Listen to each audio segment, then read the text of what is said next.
sur ce sujet, peut-être vous dire 2 mots sur l'origine de ce thème de ce soir. C'est Jacques et Florence qui m'ont proposé de regarder des petits clips qui étaient sur Arte, sur la place de l'homme dans l'univers. Et la thématique récurrente de ces petits clips, c'était qu'au fond, c'était sous forme de question, mais c'est une question qui était quand même très affirmative. L'homme est-il autre chose qu'insignifiant dans l'univers? La question, c'était la thématique de l'insignifiance. Et qu'effectivement, selon le point de vue sur lequel on se place, enfin, dans cette approche de ces émissions, l'homme pouvait apparaître comme quelque chose de finalement pas grand-chose en termes de temps, pas grand-chose en termes de quantité, pas grand-chose en termes d'influence, et puis pas grand-chose en termes de réussite, puisque c'est à peu près la seule réalité qui arrive à s'autodétruire avec délectation à longueur de civilisation. Voilà. Donc évidemment, on peut se dire, voilà, l'univers n'a qu'un seul problème, c'est l'humain, et que finalement, si on disparaissait, il serait éternellement dans son harmonie interne, sans avoir une espèce d'énorme tâche qui vient pourrir le décor. Voilà. Alors, si on prend le sujet un peu au sérieux, on est mal. Pourquoi? Parce que sur cette question, l'homme et l'univers, nous avons la tête bourrée de vulgarisation scientifique. Quelques-uns d'entre nous, quand ils ont véritablement une compétence de physiciens fondamentaux, sont capables de dire plus. Mais si on ne fait pas de la physique fondamentale, déjà, on ne peut pas dire beaucoup, enfin, on peut pas dire grand-chose. Or, dans la physique fondamentale, il faut intégrer la théorie de la relativité. Enfin, ça ne fait pas beaucoup de monde. Les gens qui parlent véritablement, scientifiquement, de manière extrêmement compétente de cette question, il y en a peut-être dans la salle, mais c'est rarissime. Voilà, il y a quelques milliers de personnes qui sont capables de vraiment comprendre. Nous, on en est plutôt, pour la plupart d'entre nous, même si on a fait un peu d'études physiques, chimiques ou biologiques, on est dans ce qu'on appelle la vulgarisation scientifique, c'est-à-dire pas mal de représentations et peu de rigueur, pour être clair. Et en dehors de ça, notre société occidentale a, depuis le 18e, 17e déjà, quitté complètement la valorisation de l'expérience de l'univers en direct. Nos expériences de l'univers en direct, c'est très rare, quoi. Nous avons peu conscience. La participation de notre personne à l'univers par le biais du corps est quelque chose qui n'est pas une espèce d'évidence quotidienne dans une culture africaine, dans une culture extrême orientale, enfin dans certaines formes de culture extrême orientale. Il y a une culture qui développe la valeur de cette perception quotidienne de l'intégration du corps dans le reste de l'univers. Nous le savons, c'est mental, c'est très peu expérimental. Nous avons grandi dans un monde où la représentation de l'individu comme autonome, libre, et plutôt du côté de la conscience et du mental que du côté du corps, fait que nous sommes des handicapés relationnels quant à l'univers, il faut le savoir. L'écologie ne change pas grand-chose parce que la plupart du temps, notre conscience écologique n'a pas déjà grand-chose avec la conscience paysanne. Les paysans étaient à peu près les seules personnes qui avaient, encore il y a un siècle, une certaine forme d'expérience directe de l'univers. Voilà. Et donc l'écologiste, souvent, ou les écologues, amateurs que nous sommes, n'ont qu'une conscience assez lointaine des choses. Et c'est beaucoup dans la représentation. Donc, soyons clairs, nous pourrions beaucoup, enfin, je ne vais pas le faire, mais chacun de nous est plutôt dans l'ordre de la mythologie. C'est-à-dire que nous avons alors, mythologie, même pas la mythologie, parce que la mythologie, elle a une représentation rigoureuse qui a une signification forte. Donc, on est plutôt dans un espèce de bazar représentatif, on va dire, pour être plus honnête. Chacun de nous, si je vous dis, vous situez où dans l'univers? Je pense que vous faites une petite introspection mentale, c'est plutôt du bazar représentatif, non? Vous avez 2001, Odyssée de l'espace, je vous dis quelques articles que vous avez lus sur je ne sais pas trop quoi, alors, ou les trous noirs, ou les quarks, ou les cordelettes, enfin, vous voyez, vous avez les schèmes darwiniens de le petit protozoaire qui est sorti tout seul de l'eau, qui est devenu un petit oiseau, enfin, ou je ne sais pas trop quoi, et qui finalement a engendré l'humain, enfin, et tous ces petits trucs qui ressemblent plus de Walt Disney que d'autres choses. Enfin, si vous ne vous souvenez pas, ce petit dessin animé sur Adam et Ève de Jean Eiffel, vous ne voyez pas ça? Enfin, pour les vieux. Enfin, c'est de l'ordre de Walt Disney, je veux dire, c'est de l'ordre du petit schème, vous voyez.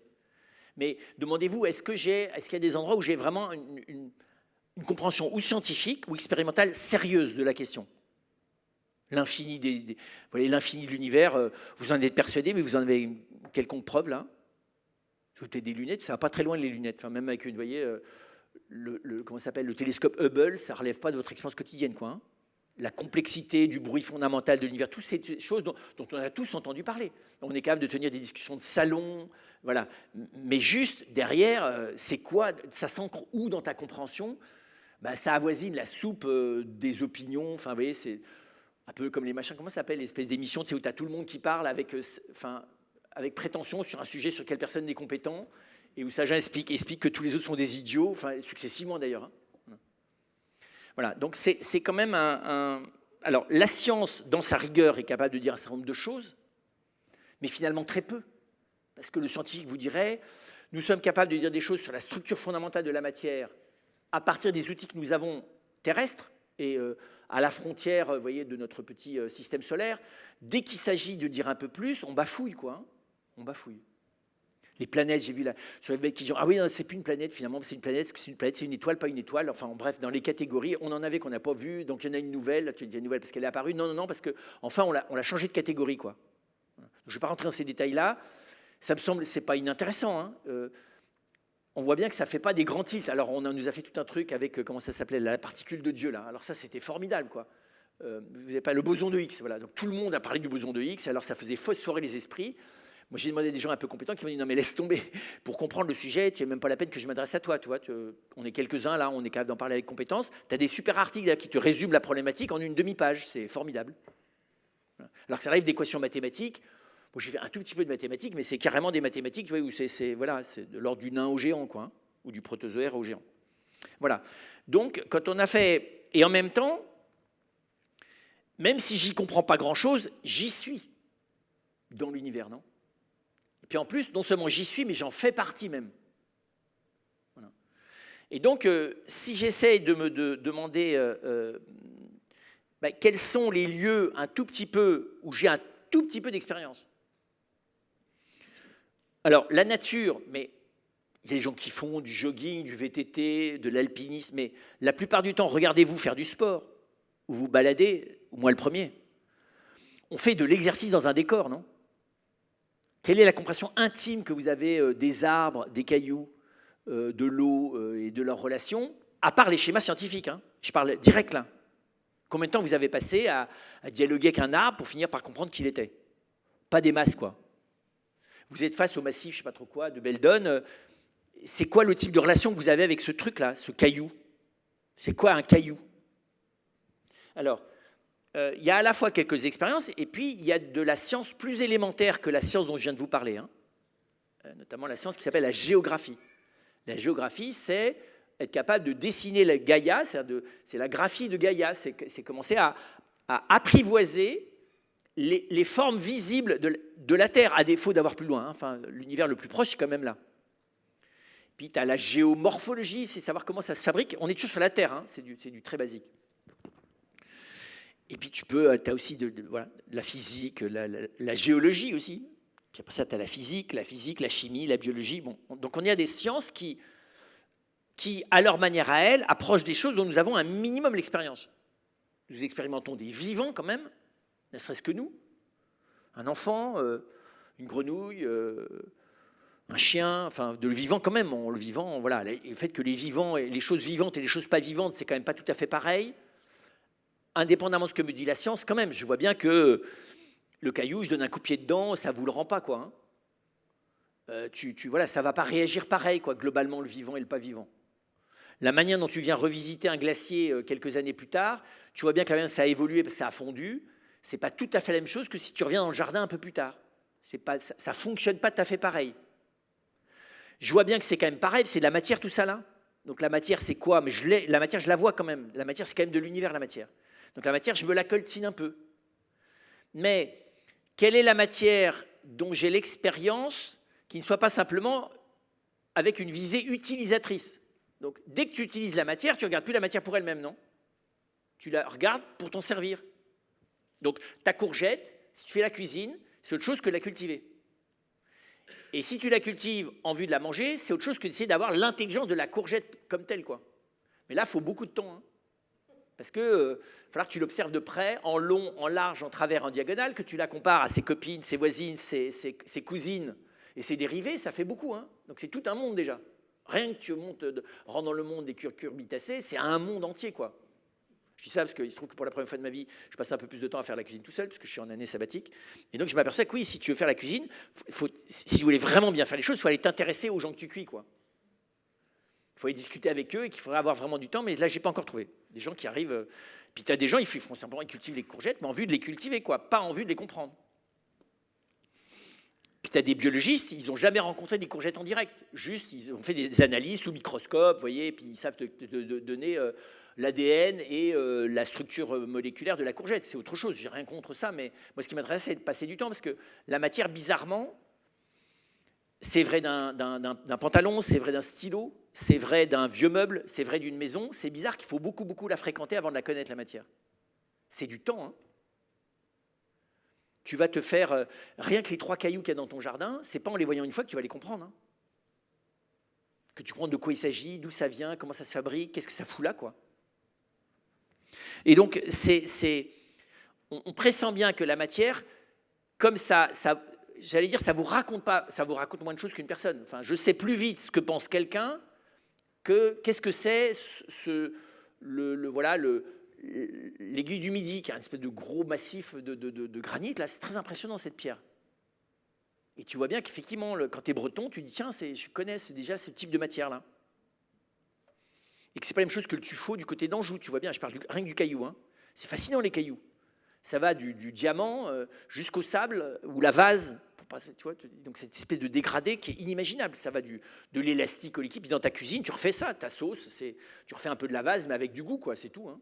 Parce que si tout d'un coup ça se transforme en plutôt granit, ça ne va pas le faire comme mayonnaise. Bizarrement, si tu la gèles, c'est un peu granit, quoi. Tu peux assommer, tuer quelqu'un à un coup de mayonnaise gelée, quoi, hein.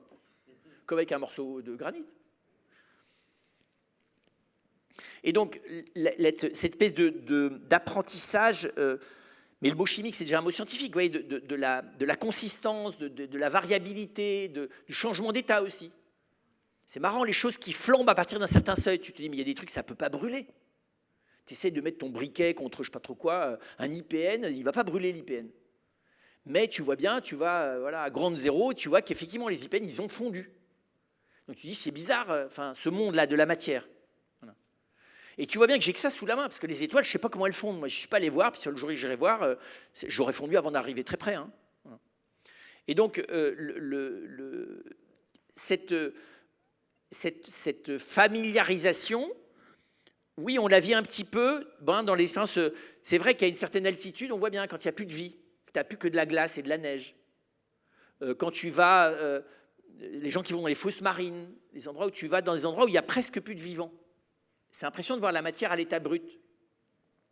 Quand tu vas en plein océan, tu es carrément. Alors, il y a beaucoup de vivants dedans, hein, mais. Je vous cite quelques expériences. Il y a aussi l'expérience de la maladie. C'est bizarre, hein, la maladie, tu vois bien que la matière, là, ça ne fonctionne pas bien, quoi, hein. Ça va du rhume, je ne sais pas, c'est bête un rhume, hein. Tu éternues tout le temps, tu as mal au sinus, tu renifles, c'est quand même bizarre, non? Tu as juste un petit machin, ridicule, hein. Et tout d'un coup, ça peut te prendre la tête au point que tu n'es même plus capable de réfléchir. Voilà. Et donc, moi, je suis très frappé par la maladie. Comment est-ce que c'est vraiment la matière dans tous ses états, quoi, la maladie, hein? Et puis la maladie jusqu'au moment où tu es mort. Alors là, il y a carrément un changement brusque, là, tout d'un coup aussi. Parce que la maladie, elle peut être dans tous ses états, puis là, elle change en quelques heures. Et bizarrement, à la fin, tout le monde est dans le même état, enfin dans les mêmes conditions, hein. Tu meurs au même endroit avec la même hygrométrie. L'état de dégradation est le même. Jusque-là, tu n'avais pas du tout les mêmes maladies. La manière dont la matière de monsieur Untel et la matière de madame Untel n'avaient rien à voir, d'ailleurs, parce qu'ils étaient constitués selon un ADN. Mais alors, la dégradation te ramène au commun générique, quoi. Ça finit, solide, liquide, même brûlé, c'est pareil. Tu as des cendres, les eaux, tu vas, je très bien d'un frère à lire, c'est très impressionnant l'incinération parce que tu es dans l'accélération brutale d'une métamorphose matérielle qui n'est pas tout à fait, tu brusques les choses quand même. Et donc là, on voit bien que là, on est quand même dans des choses très, je suis très frappé d'ailleurs, cette espèce de fascination. Il y a un siècle, à part les gens qui s'occupaient de la morgue, vous voyez, l'État, l'enquête, vous voyez, s'intéresser aux enquêtes criminelles à partir des cadavres, c'était pas un truc qui excitait tout le monde, hein. Aujourd'hui, tu as des séries avec ça. 6 Feet Under, je ne sais pas trop quoi, tu en as 4, 5, 6, je te dis, mais c'est quand même bizarre, tu as des gens, ils ont des intérêts télévisuels, quoi, hein. Ils ont une manière de. L'aventure du cadavre, ça excitait pas tout le monde, hein. Enfin, plutôt des gens un peu malades d'ailleurs, ça relevait plutôt une pathologie. Et aujourd'hui, tu fais de l'argent avec ça. Donc tu te dis, mais c'est quoi, c'est la matière? C'est quoi cette fascination pour cet état dégradé? Donc je ne dis pas que c'est malsain, je dis que c'est intéressant. En tout cas, de voir que ces états variables. Là, on voit bien d'ailleurs qu'on est très travaillé par toutes ces choses-là. toutes ces thématiques de mutation corporelle, que ce soit des aliens ou des mutants, les changements. Donc on voit bien qu'on est en interrogation sur cette question-là. Vous voyez, alors on l'est de manière fantasmagorique, mythologique, peu scientifique, mais on l'est en tout cas. Et c'est très bizarre le décalage entre la faiblesse de l'expérience réelle et le degré de fantasme et d'interrogation.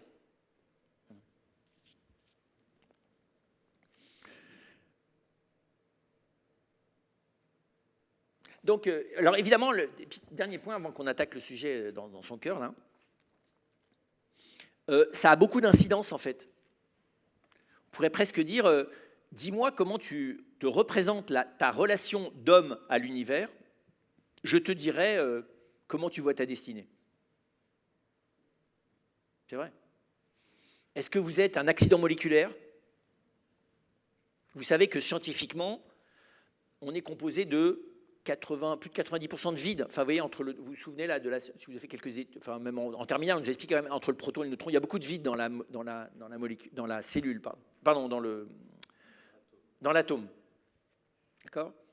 Et donc, si tu comprimais toute la densité de la matière en enlevant le vide, en gros, tu tiens dans un demi-guidé à coude, quoi. C'est rien, tu as une toute petite résidus de matière. Donc, c'est intéressant de savoir qui t'aime. Est-ce que t'aimes un espèce de petite quantité de matière gonflée à l'hélium, du vide, tu vois, et tu fais semblant que c'est quelqu'un? C'est la même chose pour l'eau. Si on veut sèche, si on veut lyophilise, là, si on me lyophilise, c'est 70%, 80%. On te sèche, tu comprends, 70% de moins, ça fait quand même beaucoup comme masse corporelle. Hein. Sécher, c'est plus que 20% de la masse corporelle. Léger, hein. Voilà.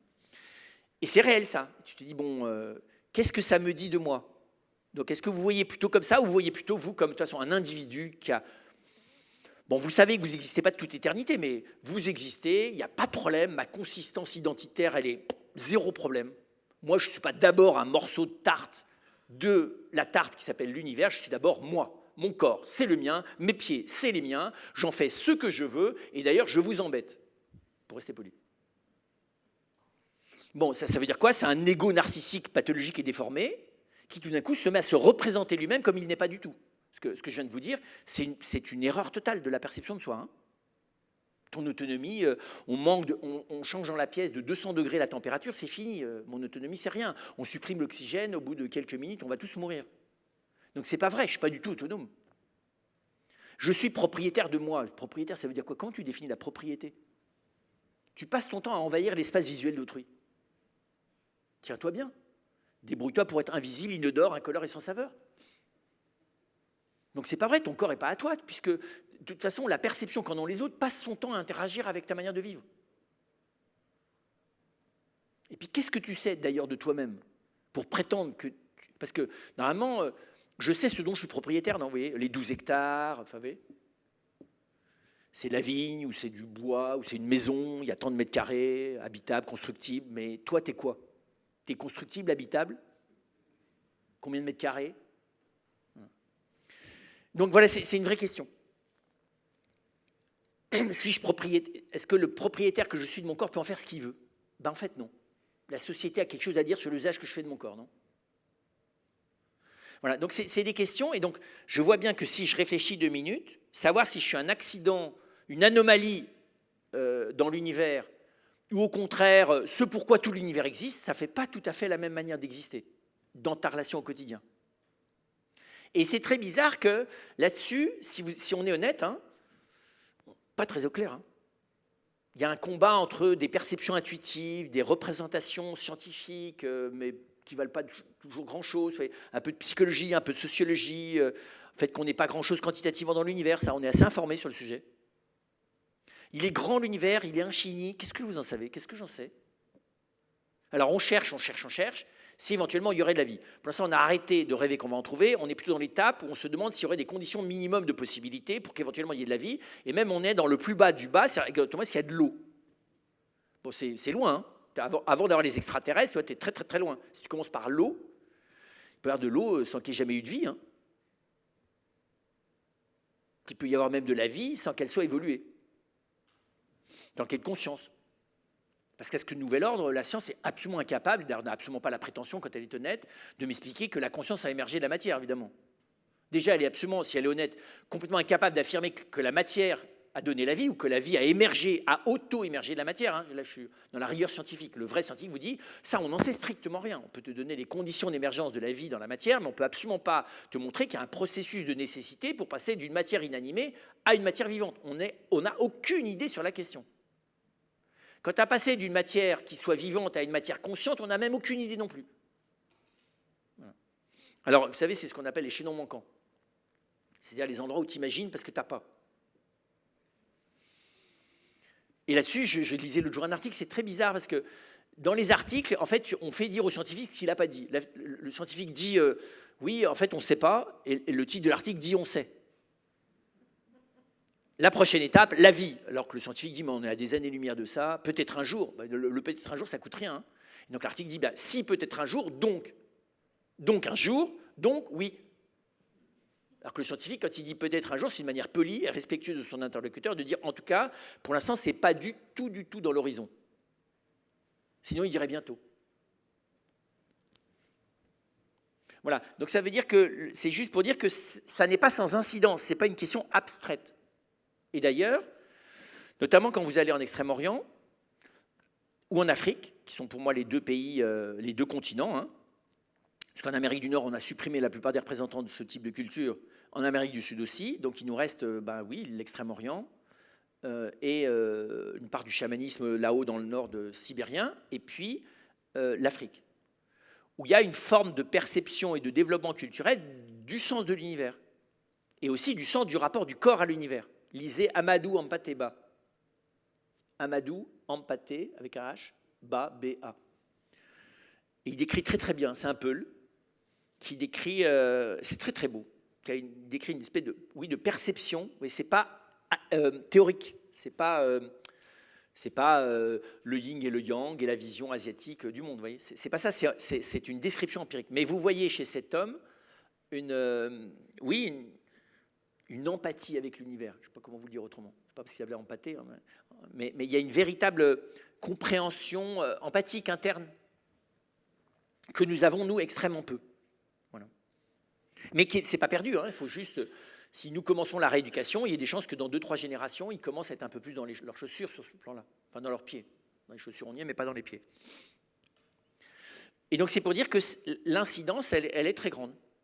Sachez aussi que les grandes spiritualités, je ne parle pas des religions, mais les grandes spiritualités ont toutes des représentations de la relation à l'univers qui sont très variables. Les philosophies post-antiques, enfin, peu. Voilà, la philosophie se prononce, depuis Descartes, se prononce extrêmement peu sur le sujet, avec raison d'ailleurs. Alors du coup, comment est-ce qu'on aborde ? Donc le titre, c'était accident, insignifiance ou plénitude. Pourquoi ? Parce que nous soyons un accident, c'est une vraie question qui se pose. C'est vrai que quand tu es en plein océan, en plein désert, ou à partir d'une certaine altitude tout seul, tu te demandes si tu n'es pas en trop. Et même tu te dis que tu es en trop, quoi. Hein, j'ai des amis qui sont allés, vous savez, au camp de base de l'Everest, là, ou même un peu plus haut, tu es vraiment de trop là-bas. Hein. D'ailleurs, elle te le fait bien comprendre, la nature. C'est pour ça qu'on ramasse tous les cadavres dès que ça fond. Enfin, tu vois bien que tu n'es pas fait pour être là, quoi. Hein. Donc ça veut dire que ce n'est pas complètement chez toi. Alors, est-ce que ça veut dire qu'on est accidentel là-dedans ? C'est vrai que, enfin, faut beaucoup cligner des yeux et beaucoup un peu, moi je dirais de malhonnêteté intellectuelle ou d'imagination pour prétendre que l'univers il a été complètement programmé pour que la Terre arrive. Hein. Que dans l'univers il y ait les conditions de possibilité pour qu'elle soit là. Ça c'est vrai, c'est très impressionnant. Hein, que les conditions de possibilité pour que quelque chose comme la Terre existe, elles sont, elles sont très très. Mais les conditions de possibilité, ça ne fait pas de la causalité. Hein. Pardon, j'étais un peu rigoureux en science. Hein. C'est pas parce que l'univers rendait possible le fait qu'il y ait ça qu'il a été programmé pour ça. Vous voyez ce que je veux dire ? Enfin, en gros, c'est pas parce que vous avez fabriqué une magnifique maison que vous saviez qui allait l'habiter. Vous voyez ce que je veux dire ? Alors, des fois, les architectes fabriquent des maisons sur la commande du futur locataire ou propriétaire, mais dans certains cas, tu construis une maison sans savoir qui va l'habiter. Et tu peux avoir des surprises. Voilà. Donc, c'est une analogie. Hein. C'est pour dire que ce n'est pas parce que l'univers a créé les conditions de possibilité pour que la vie arrive qu'il a été programmé pour que la vie arrive. Et c'est un sophisme de raconter ça. Bien sûr, maintenant je le sais, j'ai créé mon appartement pour qu'un jour M. Emmanuel Macron l'habite. Ben non, il se trouve qu'il est devenu président de la République et qu'il habite l'Élysée. Mais le gars qui a construit l'Élysée n'avait pas prévu que ça serait Macron. Il avait prévu que ça serait un président de la République, ce qui n'est pas tout à fait pareil. Il habite l'Élysée? Oui, je crois. Oui. Non, parce que le pape, il habite plus là-haut, il habite en bas. Et donc, donc ça, c'est la première chose. Donc que là-dedans, nous soyons plutôt un heureux accident, enfin, sous un certain rapport, ou un malheureux accident, peut-être, nous les humains en tout cas, par rapport au reste des espèces qu'on est en train de détruire, enfin, vous voyez, par nos manières de faire, on en discutera, mais enfin, en tout cas, un accident, ce n'est pas impossible de dire qu'on a un accident. On peut dire que l'univers est hospitalier de l'humain. Bah, bien sûr, puisque l'humain en fait partie. Mais de là à en faire partie, à de dire qu'on en est issu par programmation, c'est un abus mental, enfin c'est un abus intellectuel de raconter ça. Parce que si on en était issu par programmation, on aurait repéré dans la matière la programmation de l'humain, ce qui n'est pas le cas. Enfin, vous observez de l'hydrogène et de l'oxygène, ça ne vous donne pas Martine, quoi. Elle n'est pas annoncée dans l'oxygène et l'hydrogène. Il n'y a pas grand-chose d'ailleurs qui est annoncé. Enfin, c'est assez faible le nombre de variations qu'on peut faire avec ces deux molécules. Tu les prends toutes, ça fait des choses assez intéressantes, mais ça ne programme pas encore Martine. Hein. Parce qu'en plus, Martine, c'est plus que son ADN, donc c'est compliqué.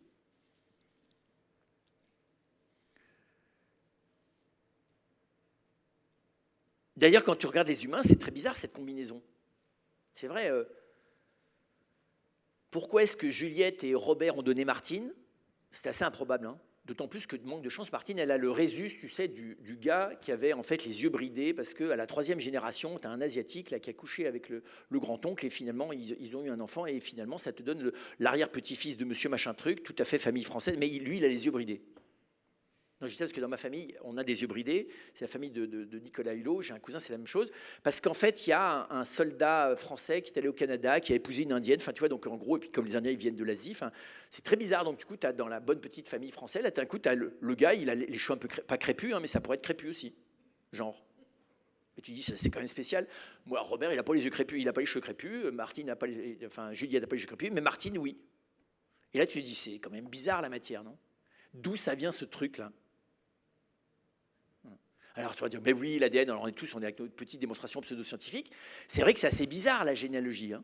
C'est un espèce de truc, tu ne comprends pas très bien. Le remixage, c'est du remix permanent. Et du remix imprévisible, vous savez comment est-ce que ça s'appelle ça? Random, disent les Anglais. Tu sais, au hasard, quoi. Tu vois, alors, en plus, ce n'est pas que du hasard. Il y a pas que... Donc tu as une combinaison entre le truc que tu vas appeler hasard, ça t'arrange. Hasard, ça veut dire je ne comprends pas. Voilà. En tout cas, pas non prévisible et je ne comprends pas. Donc tu appelles ça hasard. Peut-être parce que comme tu n'as pas compris, tu n'arrives pas à prévoir aussi. Hein. Voilà. Et puis en même temps, des choses qui ont l'air récurrentes aussi. Pourquoi est-ce que Martine et Robert, ils n'ont que des fils, quoi? Et bizarrement, dans la famille de Robert, il n'y a aussi que des garçons. Tu as des récurrences, dira-t-on en science. Mais les récurrences, ça ne fait pas la démonstration non plus. Voilà. C'est l'univers, hein, quand même, ça. Parce que tu te dis, mais c'est quoi le truc qui remixe? Il est où le cerveau qui remixe? C'est pas Dieu qui est là-haut dans son petit machin, dit un petit peu de ça, un petit peu de ça, je te le rebidule comme ça, là. Allez, je te le réhybride avec le truc là. C'est quand même très très bizarre, non? Alors bien sûr, chacun on se rattrape, parce que comme ça fait peur, tellement il est original, ce qui vient de naître. Tu dis non, mais il ressemble à l'oncle, à la tante. En fait, tu projettes sur lui qui fait que tu vas l'encager et le regouffrer dans ce que tu sais déjà. Mais si tu écoutais bien, peut-être qu'il te parle de l'arrière grand-oncle par alliance, qui en fait était un bâtard, mais personne ne l'a su. Et si tu l'écoutais vraiment, tu verrais tout d'un coup que ça t'ouvre des perspectives sur tes origines qui ne sont pas du tout en disant non, mais il ressemble à l'oncle, machin chose. C'est pour dire que ça fait peur un peu les fonctionnements de l'univers, dans le concret. Parce que même t'as beau essayer de tu ne comprends pas grand-chose. Donc ça, c'est accident. Si on pousse le plus loin le bouchon, c'est l'insignifiance. Alors l'insignifiance, bon, il faut quand même prendre un peu de recul, hein.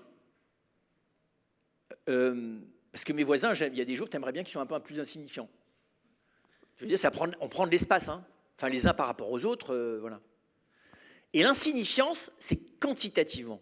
Parce que qualitativement, prétendre que l'homme est insignifiant, il faut aussi un peu de malhonnêteté. Là où on est insignifiant, c'est quantitativement.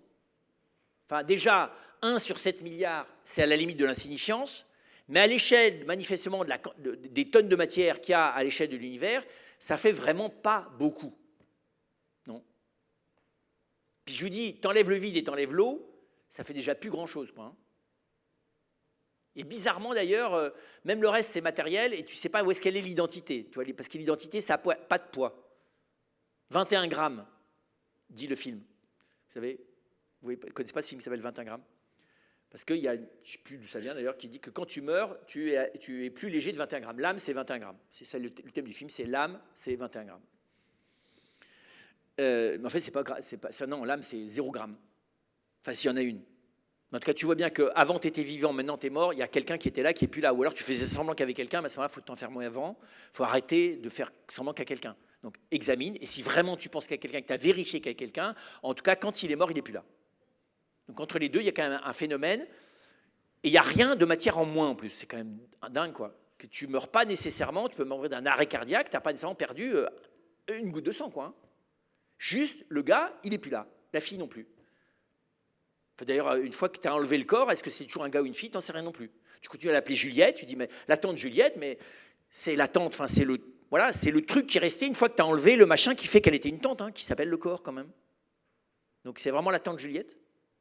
On va faire simple, donc on va dire la tante Juliette. En tout cas, la tante Juliette, elle est morte, ça c'est sûr. Mais si tu penses à elle comme existant toujours, peut-être qu'elle n'est plus ta tante. C'est vrai. Ou pas. Mais par simplicité, tu vas t'adresser à elle comme à ta tante, quoi. Ou à ton mari, comme tu t'en souviens. Donc c'est pour vous dire que ça aussi, c'est l'univers. Bon, on va y revenir sur la question de la mort. C'est une énorme expérience cosmique, quand même, la mort. Parce que s'il y a vraiment c'est vraiment le choc cosmique par excellence, la mort. Je n'ai rien contre la naissance des étoiles, mais c'est de la rigolade. On n'est plus du tout dans les mêmes proportions d'expérience. Hein. Donc, insignifiance, peut-être, mais du quantitatif. Alors ensuite, dire qu'on est une exception ou une anomalie, qui est une variation entre l'insignifiance et l'accident. Dire qu'on est une anomalie, il faut vraiment avoir une grande prétention de compréhension de l'ensemble des mécanismes cosmiques. Vous voyez, pour dire que c'est anormal, enfin, c'est quoi la norme, quoi, hein? La vie, c'est une anomalie. Voilà. Une exception aussi, c'est très difficile, je pense. Je ne suis pas sûr qu'on puisse, ni le scientifique, ni d'ailleurs le philosophe puisse répondre à ça. D'ailleurs, c'est bizarre, dans chaque personne, tu as des choses pas du tout exceptionnelles. L'endroit où on est un peu bête, c'est pas exceptionnel, c'est standard. Voilà, l'endroit où à une certaine température tu fonds, c'est pas exceptionnel, c'est standard. Tu as des choses faussement exceptionnelles, la petite personnalité qui fait semblant qu'elle est quelqu'un, et puis tu as réellement quelque chose d'exceptionnel. Quand tu apprends à connaître l'autre en profondeur, tu dis non mais il n'y a rien à faire. C'est vraiment pas pareil, lui et lui. Le fond du truc fait que c'est beaucoup plus différent entre lui et lui qu'entre deux réalités matérielles ou qu'entre deux vivants. Bon, il faut la regarder, hein, mais si tu vas vraiment regarder, c'est impressionnant. Et ce n'est pas une différence que tu peux te représenter non plus. C'est exaspérant, les personnes. Hein. Alors tu vas dire, oui, mais il n'a pas le même nez. Ben, ça, tu t'en fous. Le nez, ça se corrige, ça se chirurgise. Ça. Puis d'ailleurs, c'est une combinaison entre les nez des gens dont il hérite. Quoi, hein. Donc ce n'est pas vrai. Le corps, il est semi-original. Il n'est pas exceptionnel. Ce qui est exceptionnel, c'est qui il y a dedans et la relation de qui il y a dedans à lui, le corps. Ça, c'est vraiment bizarre. D'ailleurs, avec soi, même, c'est la même chose. Hein.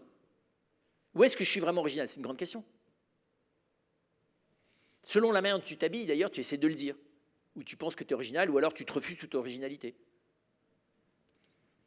C'est vrai, où est-ce que vous êtes exceptionnel? Pas exceptionnel parce que les autres sont nuls et que sur l'environnement qui est plutôt nul, vous êtes plutôt doué, enfin, vous voyez, mais exceptionnel au sens absolu.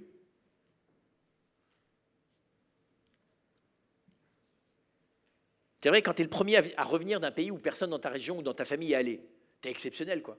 Une fois qu'ils sont tous revenus, tous allés, tu dis, bon, non, ça d'accord, maintenant, c'est plus ta peine de te la jouer, on a vu, là. Tout d'un coup, tu perds ton exceptionnalité, non?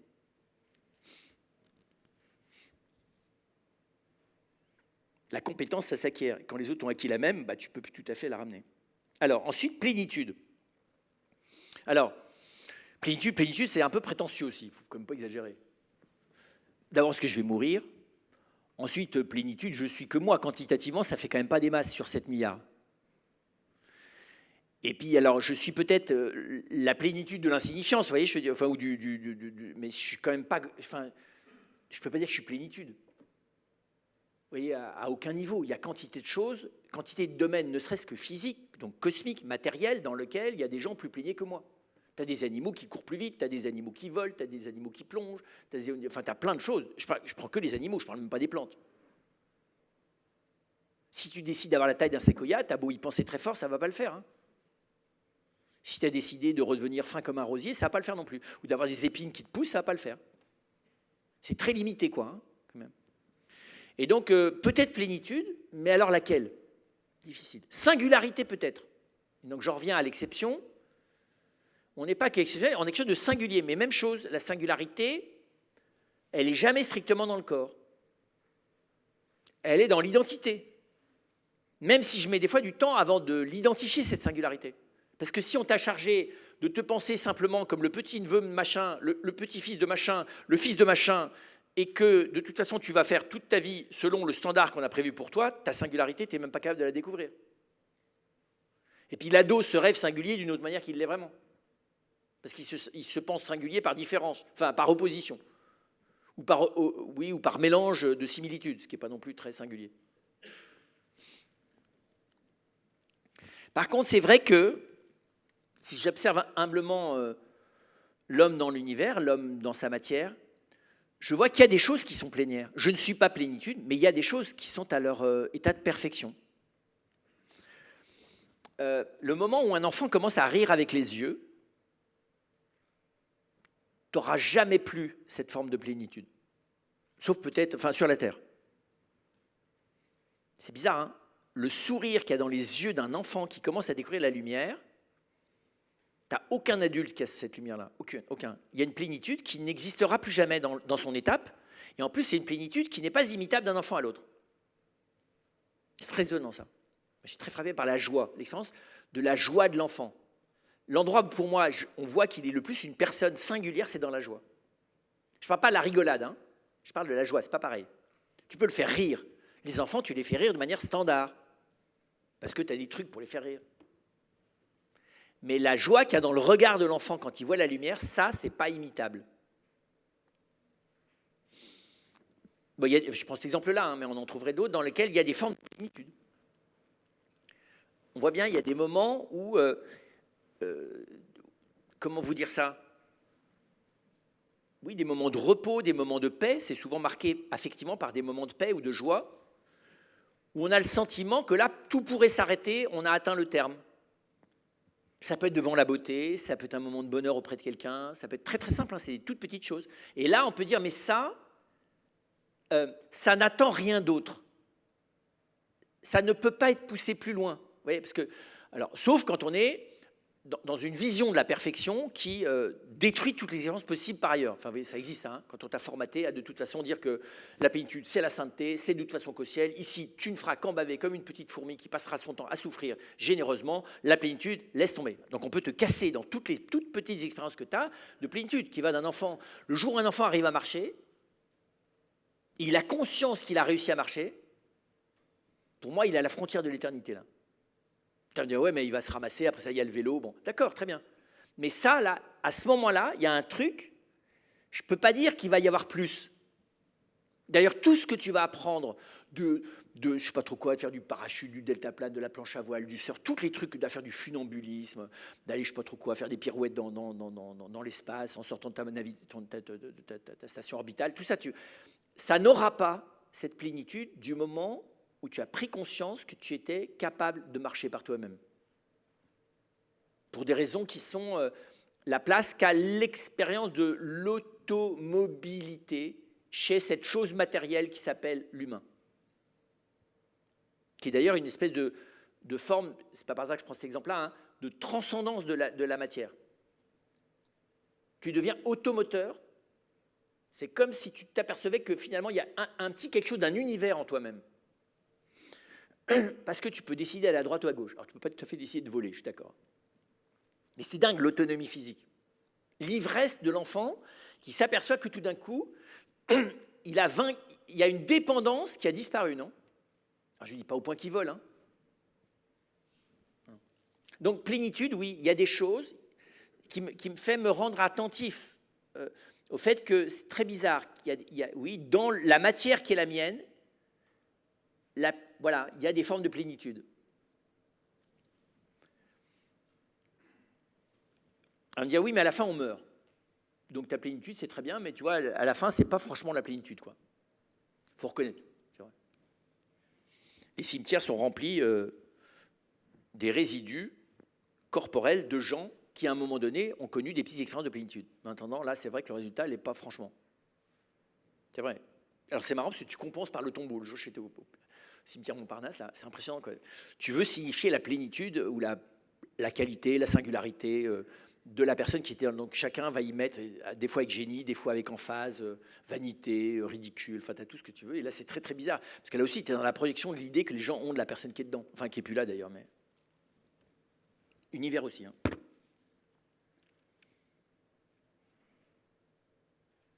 Alors, du coup, quelles sont les expériences comme philosophe dans lesquelles je peux aller essayer d'avancer sur cette question? Puisque là j'ai fait finalement que la poser. Hein.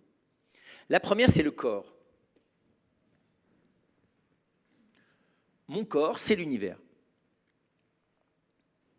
Il n'y a aucune discontinuité. Il n'y a aucune discontinuité. Je ne suis pas séparé de l'univers. J'en fais, par mon corps, enfin, mon corps en fait strictement partie. Aux 3 niveaux matériels qui sont les siens. C'est-à-dire au niveau des constituants chimiques de base qui sont les siens, d'accord. Je suis composé des molécules qui sont celles de toutes les réalités de l'univers. Je suis fabriqué à partir des mêmes matériaux de base. Ensuite, ce qui est vivant en moi, analogue à une plante, a la même logique que dans toutes les plantes, de tout, voilà, quel que soit l'endroit où elle pousse sur la Terre. Et l'animal en moi n'a, comme animal, rien d'exceptionnel. Je peux vivre dans l'animal que je suis des choses exceptionnelles, c'est pas pareil. Il a des choses éminemment qualitatives, mais pas exceptionnelles. Des choses qui sont plus poussées que les autres. Mais il n'y a rien dans l'animal que je suis qui ne soit pas à l'état moins parfait chez les autres animaux. Celui qui a longuement analysé ça avec passion et fascination, c'est Aristote. Il a envoyé des équipes de gens partout. Et il a écrit ça, ça s'appelle l'histoire des animaux, ou les parties des animaux. Et il a montré de manière extraordinaire que la combinaison est originale. Mais pas les parties du vivant. Le degré qualitatif est exceptionnel. Mais pas la nature même de la qualité. La matière en nous est peut-être habitée par quelque chose d'exceptionnel, mais n'est pas comme tel exceptionnel. Vous voyez ce que je veux dire? Bon, ça c'est... Et donc la question, elle est, du coup, c'est quoi ça, moi? Puisque mon corps, c'est moi quand même. Je ne suis pas que mon corps, mais mon corps, c'est moi. Donc, c'est quoi cet univers, cette part de l'univers? C'est quoi l'univers dans mon corps? C'est quoi mon corps dans l'univers? C'est Merleau-Ponty qui a travaillé ça pas mal. Eh bien, c'est un truc incroyable, parce que moi, mon corps, c'est comme un pli, c'est une métaphore, hein, c'est comme un pli dans l'univers. Puisque la matière ou l'univers en moi, il est vivant déjà. Or, ce que j'en sache, proportionnellement, l'univers est essentiellement non vivant, enfin essentiellement, quantitativement en tout cas, la plus grande partie de tout ce que je sais sur l'univers, c'est pas vivant. Et même sur la Terre, c'est pas grand-chose la vie par rapport au reste, quantitativement. Hein. Et donc c'est le paradoxe, c'est que je suis du coup une espèce d'émergence qualitative de la matière, parce que je suis vivant, tout en étant quantitativement très faible, et en même temps très vulnérable. Donc je suis une espèce le vivant, et je suis un vivant, et la matière qui me constitue est une matière vivante, donc je fais partie d'un univers qui est vivant, c'est une forme de funambulisme par rapport à la matière elle-même. Hein, la vie, c'est comme une espèce d'équilibre fragile permanent. C'est comme un état instable, on dirait ça, pour utiliser des métaphores. Hein. La vie, c'est un état instable, permanent de la matière. qui d'ailleurs doit gérer son instabilité pour se conserver, s'auto-conserver. Et en plus, je suis cette matière vivante capable de s'auto-percevoir. Ce qui veut dire qu'il y a une forme d'appropriation de la matière par elle-même. C'est très bizarre, ça. La sensation qui existe aussi chez les animaux, chez tous les animaux, mais plutôt qui est beaucoup plus analogue à la nôtre chez les animaux évolués, fait que l'animal, par la sensation, comprenez bien, c'est comme si, du coup, il devenait de la matière au carré. C'est une matière comme de l'uranium enrichi. C'est la matière enrichie. Parce que si la matière devient le médium de la connaissance sensorielle de la matière, c'est une matière qui acquiert une qualité unique. Parce que c'est une matière auto-perceptive, qui ne se contente pas d'être automoteur, comme l'est la vie, mais qui est autogestionnaire.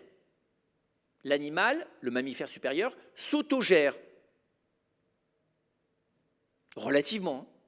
Il a une marge de manœuvre par rapport à l'inertie matérielle et aux lois du vivant qui sont plus grandes. Quant à l'humain, lui, il a conscience, qui est une espèce de formule bizarre, pour dire que je ne me contente pas de m'auto-gérer ou de m'auto-percevoir. Mon identité transcende la matérialité elle-même. Elle ne la transcende pas comme la vie, elle la transcende comme conscience. C'est-à-dire que je ne peux, alors ça, voilà, à part M. Changeux, mais dans sa partie non scientifique, mais aujourd'hui, personne n'a la prétention rigoureuse scientifique de réduire la conscience à la matière. Je parle de la science, ce n'est pas le boulot de la science de dire ce que je vous dis, puisque pour moi, c'est de l'ordre de l'expérience que j'ai de l'esprit, et l'expérience que j'ai de l'esprit, on l'a dans l'intelligence, on l'a dans les décisions volontaires. D'abord, ou dans la créativité artistique aussi. Mais c'est très impressionnant de voir que, d'une certaine manière, ce qui veut dire que par l'esprit, il y a quelque chose de nous qui n'est plus l'univers. Mon esprit n'est pas une part de l'univers. Or, le problème, c'est qui n'est pas facile à penser, et pas toujours facile à vivre, c'est que je suis mon esprit, et je suis mon corps. Et je ne suis pas mon corps comme la boîte de l'esprit. Parce que mon esprit est tout autant à fleur de peau qu'il est au milieu de mon estomac ou dans mon cerveau si ça m'amuse. Ça, c'est du coup, je suis une espèce de... Mon corps est comme une espèce de membrane d'intermédiaire entre quelque chose de moi qui n'est pas de cet univers et l'univers dont je fais partie. Parce que le corps, comprenez bien, il est quelque chose de l'identité dont le centre, dont le pivot, dont l'état d'intensité la plus grande est l'esprit. Et en même temps, il est vraiment part de l'univers. Donc c'est comme la matière traversée par l'esprit et l'esprit habité par la matière. Les deux. En sachant que mon corps n'est pas de la catégorie de la boîte, de nouveau. Donc je peux dire que mon esprit est dans mon corps, mais je peux aussi dire que mon corps est dans mon esprit. Parce que nous n'avons pas l'habitude de penser, nous. Mais votre esprit, il est autant sous vos pieds qu'au bout de vos oreilles. D'ailleurs, si on vous pince l'oreille, vous allez dire « Pourquoi tu me pinces ?» Pourquoi tu me pinces? Ça veut dire « Mais je te pince pas, c'est ma main qui serre le bout de ton oreille. » Oui, mais il se trouve que cette oreille, non seulement c'est la mienne, mais c'est aussi moi. Oui, mais c'est quand même moins toi que tes yeux, peut-être. Donc si je te crevais les yeux, ce serait plus grave, peut-être. C'est quand même mon oreille. C'est bizarre aussi, pourquoi est-ce qu'on met des hiérarchies? Vous savez, c'est le grand problème. À partir de quand, t'enlevant des parties du corps, tu n'es plus toi? Surtout si on te remplace par une partie de l'autre. Enfin, une prothèse, quoi. Ou une greffe. Question douloureuse que se sont posées les Suisses, savoir si on pouvait greffer un cœur de cochon, c'est une question actuelle, modifiée bien sûr, sur l'humain, puisque le cochon est l'animal dont la biocompatibilité avec le tissu organique de l'humain est le plus fort.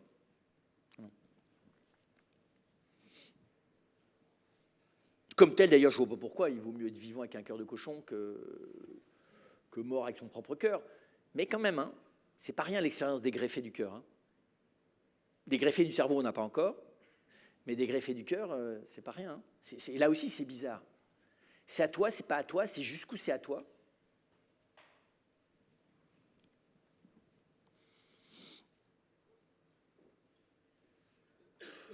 Et que c'est vrai, si on vous greffe une oreille à la place de la vôtre, vous n'allez pas dire, quand on vous la pince, non mais en fait, tu pinces l'oreille de l'autre qui est accidentellement la mienne. Non, tu vas dire, arrête de toucher mon oreille. Vous l'êtes appropriée? Est-ce que c'est imaginatif ou est-ce que c'est réel? Comment est-ce qu'elle est devenue? Vous dites aussi mes lunettes alors que ce n'est pas vos oreilles. Hein. Alors, il y a là, donc il y a dans l'expérience du corps une expérience intime de l'univers. Je l'ai là. L'univers est dedans moi. Alors, il n'y a pas tout l'univers dedans moi. Et pourtant, toutes les lois fondamentales de l'univers sont dedans moi. Donc, sous un certain rapport, la relation de la partie au tout, telle que nous fonctionnons au milieu de la nature, c'est un fonctionnement tel que dans la partie, il y a toutes les cohérences du tout et toutes les incohérences du tout. À me dire, oui, mais je n'ai pas le soleil à l'intérieur. Oui, mais tu as le système de chauffage, tu as une gestion énergétique qui est tout à fait proche du soleil. C'est les mêmes lois de gestion de l'énergie. Et ça, nous mettons du temps avant de comprendre comment est-ce que le vivant et a fortiori l'humain sont dans l'univers, c'est pour ça que je vous disais, comme un pli interne, qui fait que c'est comme si tu avais un univers dans l'univers, un sous-ensemble, on dirait en mathématiques, mais c'est un sous-ensemble qui a une originalité qui n'a pas l'ensemble, qui n'a pas le tout. Pas possible en maths, hein. Mais ce n'est pas un sous-ensemble, c'est un ensemble inclus qui est plus que ce qu'il inclut. C'est bizarre comme truc, non? Et là, ta tête ne fonctionne pas bien. Tu te dis, mais c'est quoi ce truc, quoi? Ben, c'est toi. Et ce n'est pas facile de l'apprivoiser, ça. Et ça me semble capital, parce que apprivoiser le fait qu'en moi, il y a, comprenez bien, moins que moi, qui est cette matière inanimée, faite de minéraux, de gaz, de liquide, de solide, voilà, et puis en même temps, et c'est moi, et que mon lieu, que je peux choisir d'ailleurs de rendre intime ou non. Parce que vous avez des gens, ils n'habitent quasiment pas leur corps. Ils l'habitent métaphysiquement, mais ils n'ont pas choisi d'en faire un lieu d'eux, enfin personnel. Tu as des gens qui n'auront jamais la gueule de leur personne. Parce que les accidents de l'existence fait que, pour des raisons traumatiques ou autres, ou pour des raisons idéologiques, on les a empêchés de s'approprier la matière de leur corps comme le lieu propre de leur personne. Par idéologie, des fois religieuse, hein, on va te dire tu n'existes pas comme personne, ça n'existe pas la personne humaine. Donc ne cherche pas à en devenir une et ne va pas prétendre que ton corps a quelque chose en relation avec une identité, puisque l'identité n'existe pas. Tu es juste quelque chose du tout qui doit y retourner. Donc entraîne-toi à te dépersonnaliser dans la conscience de toi. Il y a une forme de bouddhisme ascétique qui aboutit à ça.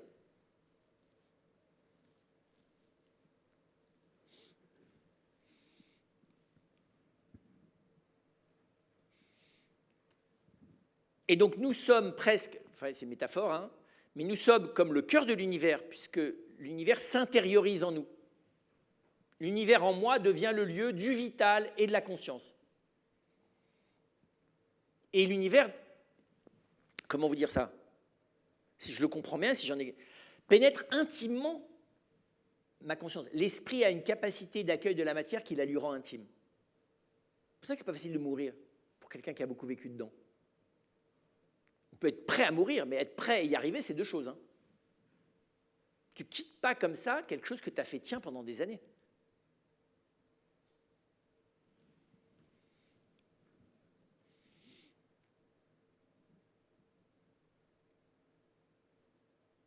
Voilà, et donc c'est très fascinant de voir comment est-ce que l'univers dans l'humain que je suis est sans cesse mis au service de la découverte de soi et de la croissance de notre personne.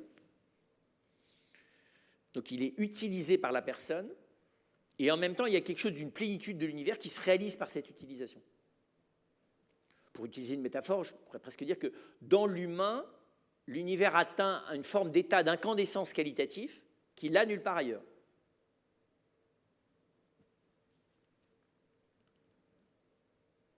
Alors, de nouveau, ce qui ne veut pas dire que cette incandescence de l'univers dans l'humain intègre toutes les qualités par ailleurs du reste de l'univers. Je n'ai pas la luminosité d'un soleil, je n'ai pas l'ampleur d'une galaxie, je n'ai pas la légèreté de l'hélium, je n'ai pas la lourdeur je ne sais pas trop quoi, la transparence du quartz. Enfin, vous voyez, il y a plein de propriétés physiques que je n'ai pas. Donc je suis une espèce de bâtard, vous voyez, de mixte. C'est vrai, c'est très bizarre ce mélange-là.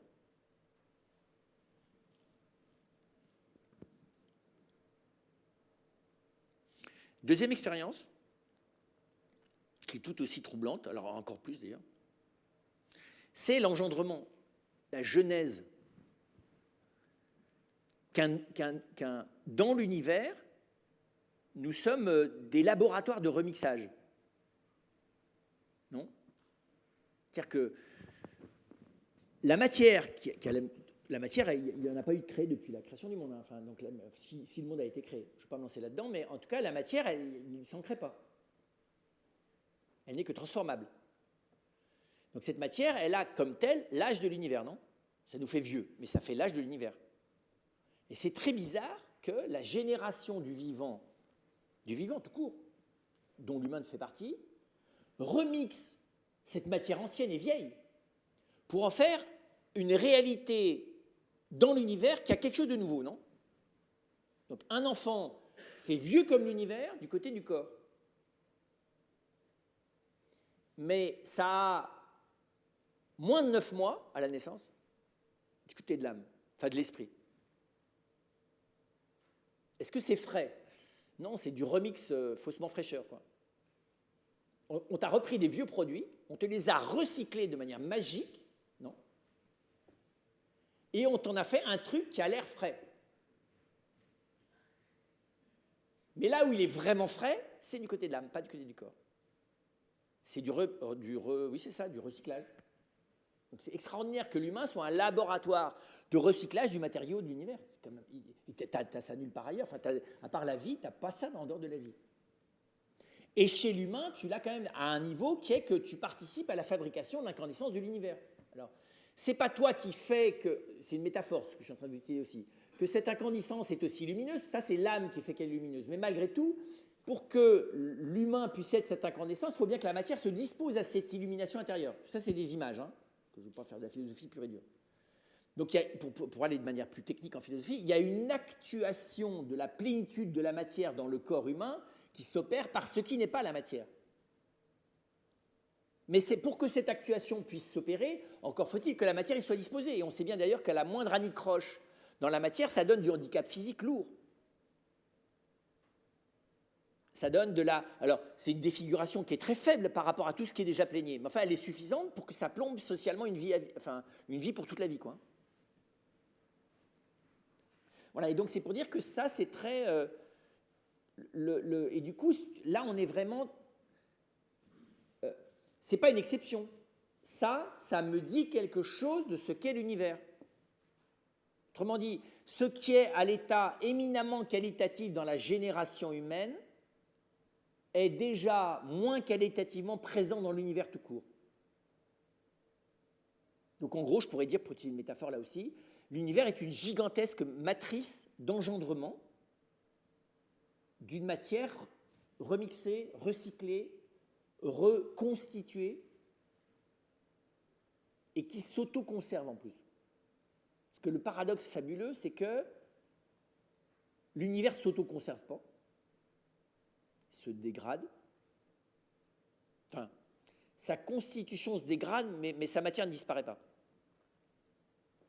Par contre, nous émergeons de cette dégradation, d'accord, puisque d'une matière inanimée ou d'une matière animée faible, qui ne donne pas un humain, que sont les cellules engendrantes masculines et féminines, vous avez un humain qui émerge. Donc c'est bizarre qu'on transcende cet univers physique, on transcende même d'ailleurs l'ensemble du règne des vivants, mais sur une période tellement courte. C'est vrai, un séquoia, ça peut avoir 300 ans, 400 ans, 500 ans, 1000 ans, 2000. Une tortue, j'ai vu que ça vit aussi, ça peut avoir plusieurs centaines d'années, une tortue. Nous, non. Et alors, on ne se le souhaite pas. Hein. À 102, 103, tu commences à dire, tu souhaites à personne, quoi. Parce que vivre dans du déglingué durable, c'est quand même pas génial. Bon.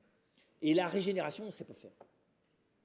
Donc c'est dingue, c'est très bizarre que sur une période si courte, apparaisse quelque chose qui transcende tellement un univers qui, lui, dure si longtemps, sans capacité d'auto-émergence. Non ? Je trouve ça, moi, fascinant. Moi. Donc, je suis en train de vous dire qu'on est un espèce de paradoxe. Comme les fleurs, d'ailleurs. Les fleurs, c'est moins longtemps que la plante.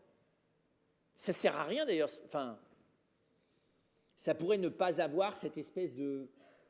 Tu as quelque chose d'une espèce de splendeur inutile, comment dire ça? Mais c'est esthétique de dire ça. Une espèce de déploiement sans utilité.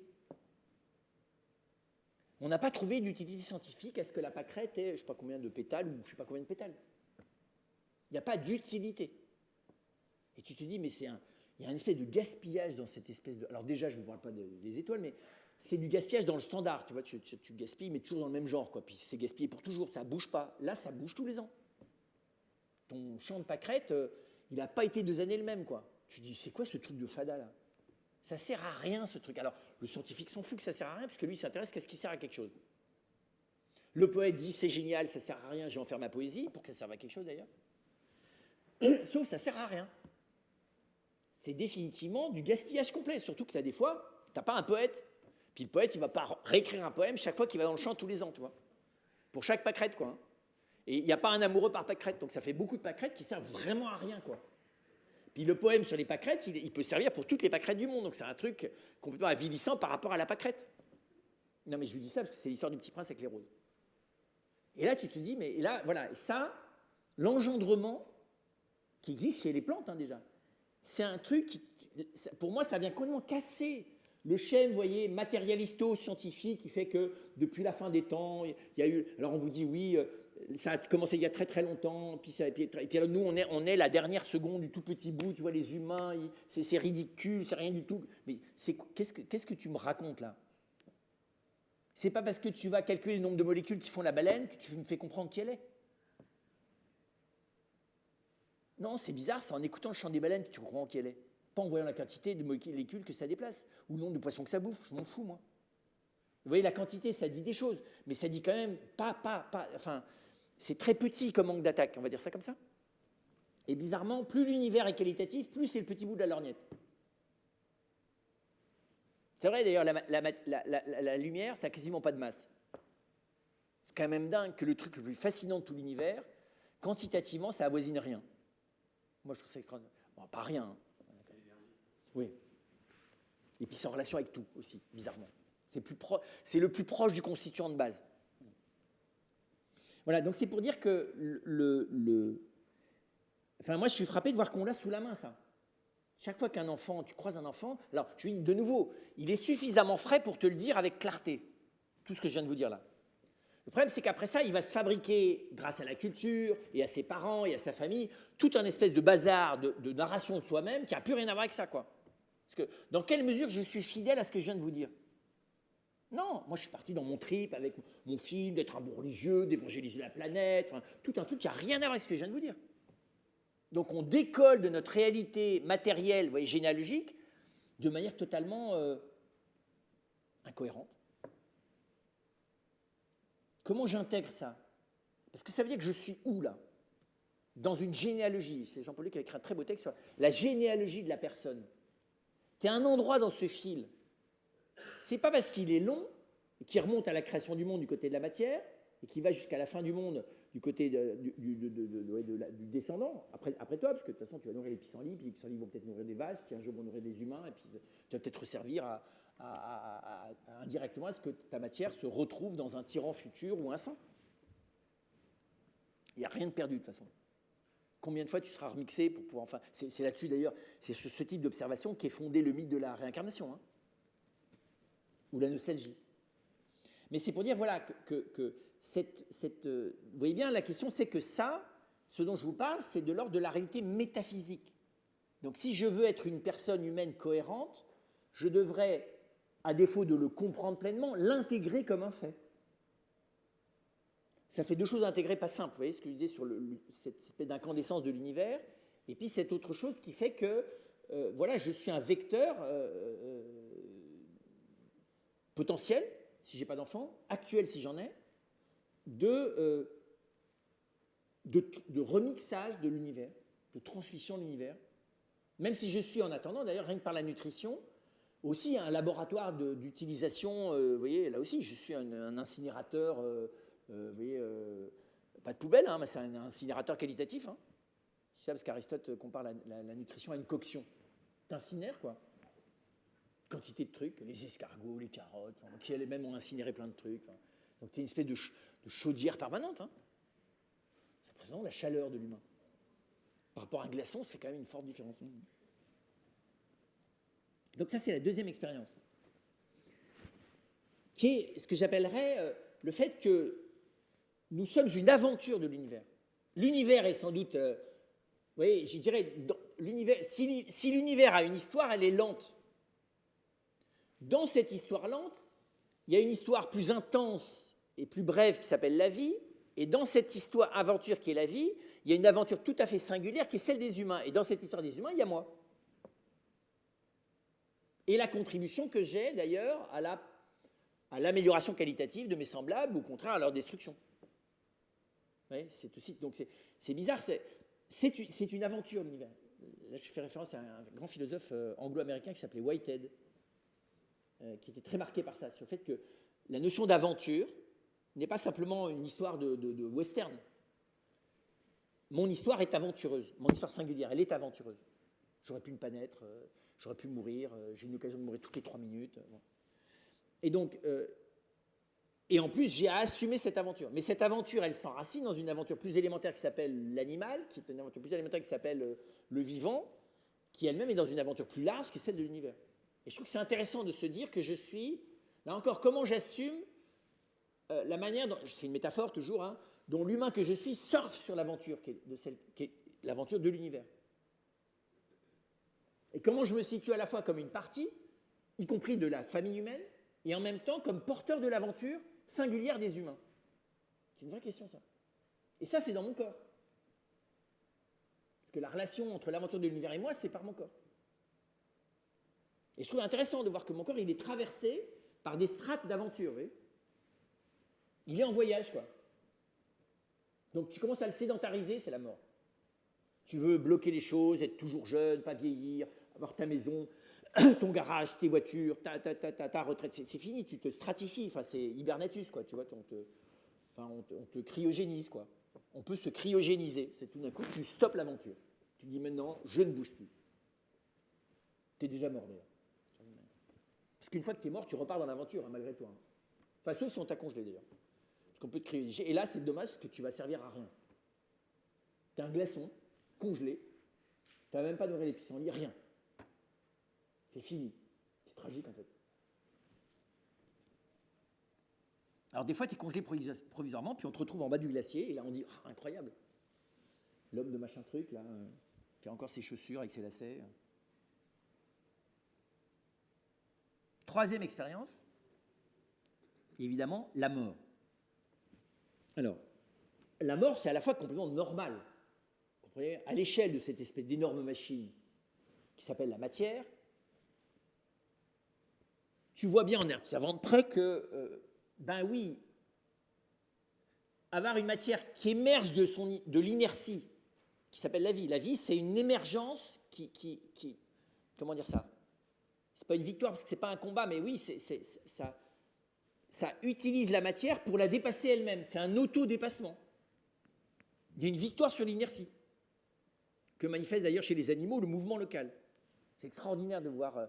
C'est pour ça que je comprends, à la fin de sa vie, Aristote a travaillé sur le mouvement des animaux. C'est-à-dire regarder un animal marcher, mais regarder les humains marcher. Là, tu la vois, l'aventure. Avec tous les accidents, les blessures, ça raconte ta vie, comment tu marches. De ta préconception et de tes ancêtres jusqu'à ton aspiration à la vie éternelle. Et donc, cette émergence, on voit bien qu'elle ne peut pas être durable, parce que la matière n'est pas éternelle. Parce que la matière, comprenez bien, comme matière, n'est manifestement pas constituée pour s'auto-transcender en permanence et partout. Vous voyez, c'est pour ça qu'il y a tellement de matière sans vie et tellement peu de matière vivante. Donc c'est normal que, comment dire ça, dans cette espèce de grand tout, alors c'est une métaphore aussi qui pèse très lourd, qui est très quantitatif, mais aussi très pesant, nous retournions à cette inanition, par la mort. C'est normal parce qu'il y a qui est un phénomène d'usure. L'individualité de la corporéité ne peut pas enfin, vous voyez, on voit bien qu'il manque nous n'avons pas manifestement la puissance vitale capable de nous auto-régénérer en permanence. Non, on voit bien que tu as beau t'auto-régénérer en mangeant tous les jours, en dormant un peu, tu vois bien qu'après un espèce de départ, déjà d'ailleurs, parce qu'on dit c'est à 25 ans le sommet, je m'excuse, à 25 ans, tu as déjà perdu plein de choses que tu avais à 2 ans. Hein. La souplesse, laisse tomber. Hein. Tu ne vas pas mettre ton pouce dans ta bouche. Hein. Vous voyez, parce qu'on dit ça, qu'à 25 ans, tu as ton cerveau plaigné. Tu es déjà un vieux, hein. Tu as déjà un pied dans la tombe du côté de la souplesse, à 25 ans. Mais évidemment, par rapport à 70, tu es encore très jeune. Par rapport à 90, j'en parle pas. Voilà. Et donc, il y a une usure, tout bêtement. Hein. La matière s'use. Mais elle s'use aussi basiquement que l'érosion des cailloux dans le désert ou au bord de la mer. Ça s'use. Et ça se délite tout doucement. Donc, il y a une espèce de... on voit bien, c'est toute l'intelligence de l'écologie et de la santé, hein, l'auto-écologie de la santé, qui est au fond d'essayer... d'abord de ne pas vivre uniquement autour de l'équilibre corporel, mais quand même de veiller suffisamment sur lui pour qu'il soit, vous voyez, au plus de ce que je peux optimiser du moment vital où je suis. Et évidemment, l'optimisation de 20 ans n'est pas la même que celle de 75, pas la même que celle de 90, celle de 35 ou celle de 2. Et donc là aussi, il y a une inévitable, c'est pas une pesanteur, mais une usure. Oui, la matière elle est ce que disaient les anciens, les Grecs disaient, elle est à la fois engendrement et corruption simultanément. D'accord ? Elle fait ce qu'on appelle aujourd'hui en entreprise de la destruction créative. Oui, il y a un endroit où elle se détruit, mais c'est destruction est là pour laisser autre chose apparaître. C'est vrai d'ailleurs, vous comprenez, parce que durer toujours, ça va si vous êtes un saint, mais si vous êtes un salaud, on préférait que pas, non ? Donc, non, parce que l'éternité, ça va bien pour qui? Mais moi, ça dépend avec qui, hein, aussi. Hein. Enfin, après, ça, on sera tout réconcilié, mais je parle de maintenant. Donc, c'est très bizarre aussi parce qu'on voit bien que il y a une mosaïque quand même, parce qu'il y a l'univers physique, puis il y a aussi quelque chose de l'univers psychique. Et le psychisme, il est beaucoup plus proche de la matière que de l'esprit. Comme tout le monde ne le sait pas, mais comme c'est une évidence si tu regardes de près. C'est très, très matériel, le psychisme. C'est très animal. C'est pas très spirituel, hein. Alors tu le prends pour du spirituel parce que tu es un romantique dans l'âme et que dès que tu pleures, c'est la fin du monde, ou dès que tu rigoles, c'est hautement singulier, mais globalement, les émotions, c'est assez... comment vous dire ça? C'est une forme de c'est un peu comme les pétales de Marguerite, quoi. C'est une fluctuation relationnelle qui est autre chose que ma personne singulière. Ça ne veut pas dire qu'il n'y a pas des liens, mais ils ne sont pas toujours évidents. Hein. On n'est des fois pas du tout dans l'état psychique de la richesse de notre personne, ou bien parce qu'on fait semblant d'être quelqu'un et dedans il n'y a que du vide spirituel, ou qu'inversement, on est dans un état psychique catastrophique alors que dedans il y a une vraie profondeur. Enfin, vous voyez, je peux comment expliquer ça. Les gens en fin de vie, c'est pas de l'extérieur que tu vois ce qui se passe vraiment. Hein. Voilà, et donc c'est pour dire que la relation du visible à l'invisible, voilà, est très... Donc, la mort a quelque chose de normal sous ce rapport-là. Et en même temps, je vois bien que de la même manière que l'apparition de l'identité humaine à l'intérieur, dans cette réalité matérielle, dans cette partie de l'univers qui est la corporéité, est quelque chose d'hallucinant, c'est comme une espèce de, je disais, d'émergence absolue, dans quelque chose qui est déjà là, hein, qu'on ne voit pas bien au début, parce que c'est bizarre, quand l'enfant vient de naître, tu ne vois pas encore bien qui c'est d'ailleurs. Hein. Enfin, rendu, il va falloir du temps avant que tu vois qui il est, parce que tu ne pourras pas vraiment voir qui il est tant que lui-même ne voit pas un peu qui il est, d'ailleurs, parce qu'il pourra pas, il faut qu'il te le fasse savoir. On ne sait pas quelqu'un en allant fouiller. On sait quelqu'un le jour où il est capable lui-même de te présenter ses papiers pour te montrer qui il est.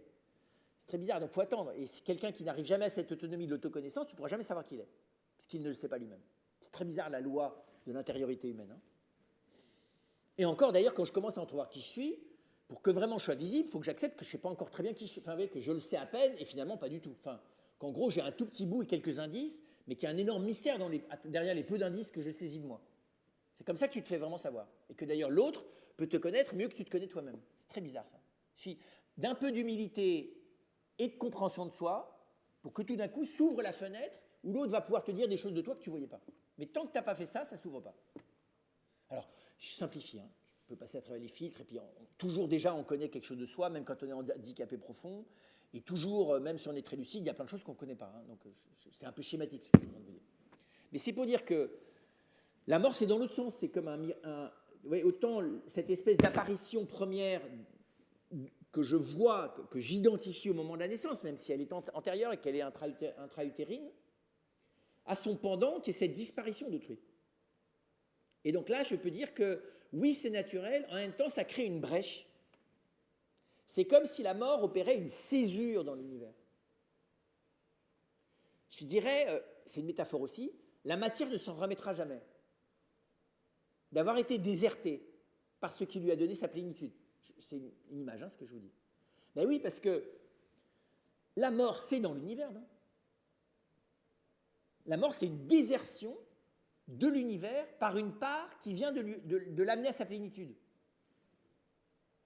Enfin, quand se casse de votre existence quelqu'un qui a joué un rôle déterminant, ça vous affecte, non? Durablement, normalement. Eh bien, comment, même chose, ce que je vous dis, il faudrait le creuser, mais comment ne serait pas, comprenez bien, affectée de manière irréversible la matière que mon âme vient de quitter? C'est tout. Et puis de quitter sec, quelques secondes, quoi. T'étais là, t'es plus là, ciao. C'est pas les longs adieu, et alors le bateau s'éloigne, et tu agites ton mouchoir, rien du tout, tu n'agites rien du tout. Tu peux faire ça avant sur le plan psychologique ou affectif, mais je parle sur le plan métaphysique.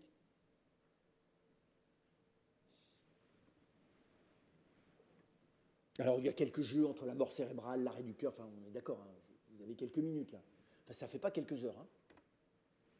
Et donc c'est vrai que c'est très impressionnant ça aussi.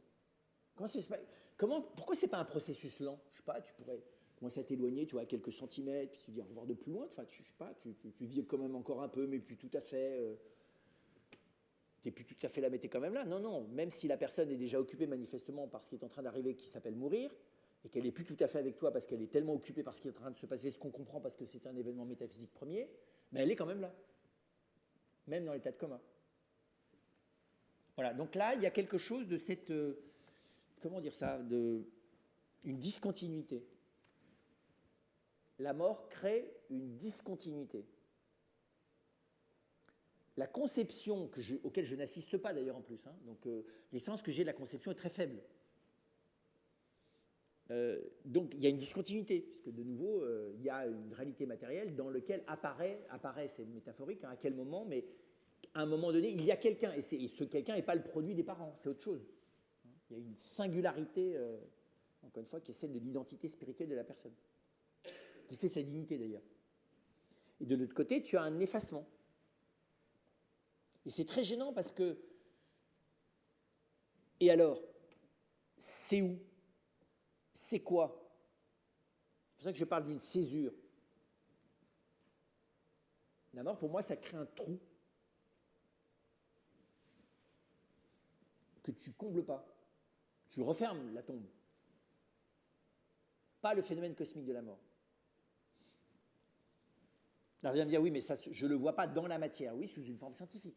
Mais je ne peux pas dire autre chose. Je ne peux pas dire autrement que l'univers lui-même est à ce moment-là déserté par l'humain qui s'y trouvait. Alors, est-ce qu'il en garde la mémoire? Grande question. Est-ce qu'il y a quelque chose dans la matière d'analogue à la mémoire? Il faut croire que oui, puisqu'on est capable aujourd'hui d'avoir le bruit du début du monde. Enfin, de juste après le début, en fait. Ce qui montre bien qu'on conserve une trace. Enfin, la matière, c'est très bizarre, et ça, c'est pas sans matière vivante, conserve une trace de son passé.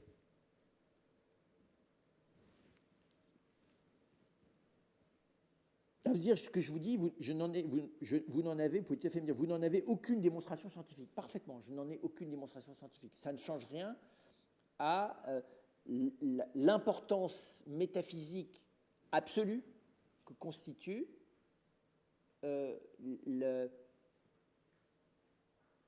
comment dire ça, la disparition de la transcendance de l'intérieur même de la matière. La réduction de la matière à l'état zéro, parce que c'est plus à l'état... Parce que c'est vrai, je pourrais mourir, et puis demeure, je ne sais pas trop quoi, moi, un néandertalien, vous voyez, évoluer, sans âme spirituelle. Ou je ne sais pas trop quoi, un truc qui soit comme une plante, enfin, toi, un truc analogue. Pourquoi tu reviens à l'état zéro? Pourquoi ça se redécompose dans les éléments non vivants? Alors on peut prendre ton cœur, puis on le remet dans le cœur d'un autre, puis tu peux faire ça sur plusieurs générations. Enfin non, ça s'use quand même, ça marche pas. Enfin, tu peux faire durer des choses, je pense, comme ça, peut-être 2, 3, je sais pas, plus longtemps. Tu peux faire des greffes de peau, de la culture de peau. Donc il y a des petits bouts, tu peux bien les cultiver végétativement, parce que la culture de peau, c'est comme les plantes.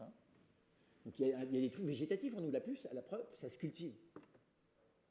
Tu ne fais pas pousser des mains, mais tu fais pousser de la peau. C'est bizarre, c'est bien pratique pour les brûler d'ailleurs. Donc c'est pour dire qu'il y a quelque chose comme ça. Et donc cette espèce de brutalité, et pour moi, je ne suis pas dans l'émotion, là je suis dans ce que ça veut dire du point de vue du monde même de la matière. Alors, que ça soit insignifiant quantitativement, bien sûr, 21 grammes, que ça soit insignifiant presque du point de vue des qualités objectives des constituants matériels, bien sûr. Ça n'en est pas moins qualitativement éminent du point de vue de ce que c'est que la matière dans l'humain. Et donc l'humain dans l'univers. Donc je viens de voir qu'il est l'état incandescent de l'univers.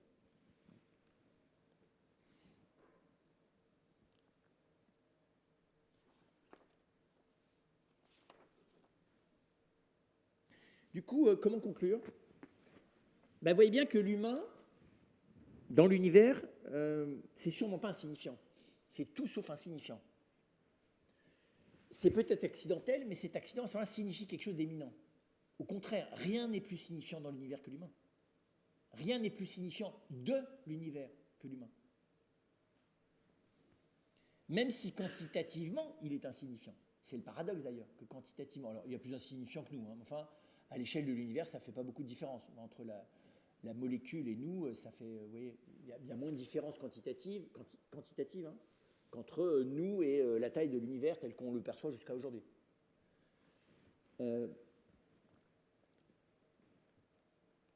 Mais, évidemment, c'est toujours dans l'état le plus qualitatif ou le plus actuel d'une chose qu'on la connaît la mieux. Vous connaissez mieux quelqu'un à l'état d'éveil que quand il est en train de dormir. Et vous connaissez mieux quelqu'un à l'état d'éveil qui utilise son intelligence et sa volonté pour s'adresser à vous et essayer de dire qui il est, plutôt qu'en ne l'utilisant pas. Donc plus la chose est actuée, plus je la connais. Donc je ne connais jamais aussi bien l'univers que dans la personne humaine. Et en plus, la connaissance que j'en ai, elle est intime, alors que l'univers n'a pas de connaissance de lui-même et qu'il n'y a pas d'intériorité dans l'univers lui-même, en dehors du vivant et de l'humain. Et donc, je suis, comprenez bien, un laboratoire du cosmos. Enfin, je suis le laboratoire de l'univers.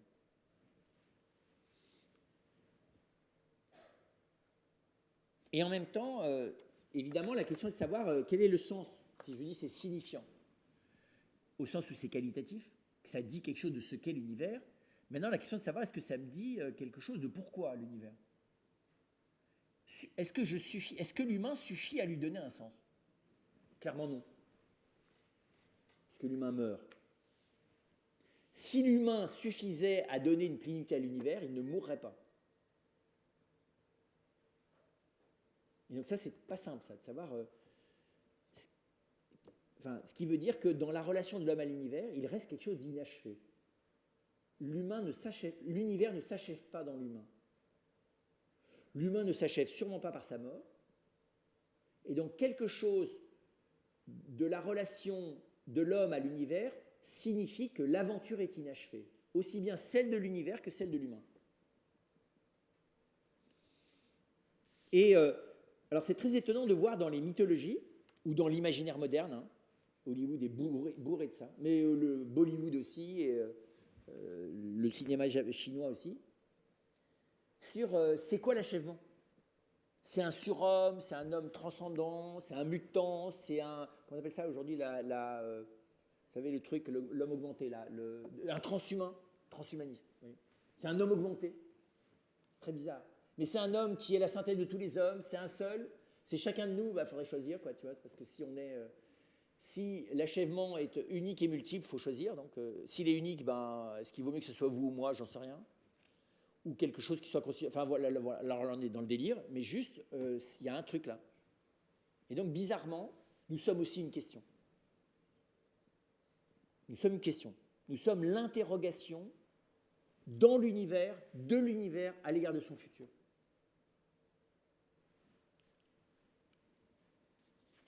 Je veux dire que nous sommes un problème, Et nous sommes une question.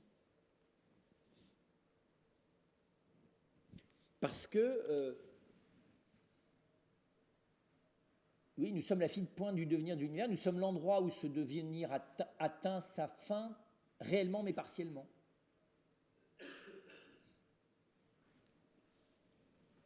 Voilà, et donc du coup, c'est très bizarre comment est-ce que l'homme est à la fois une plénitude et un trou noir.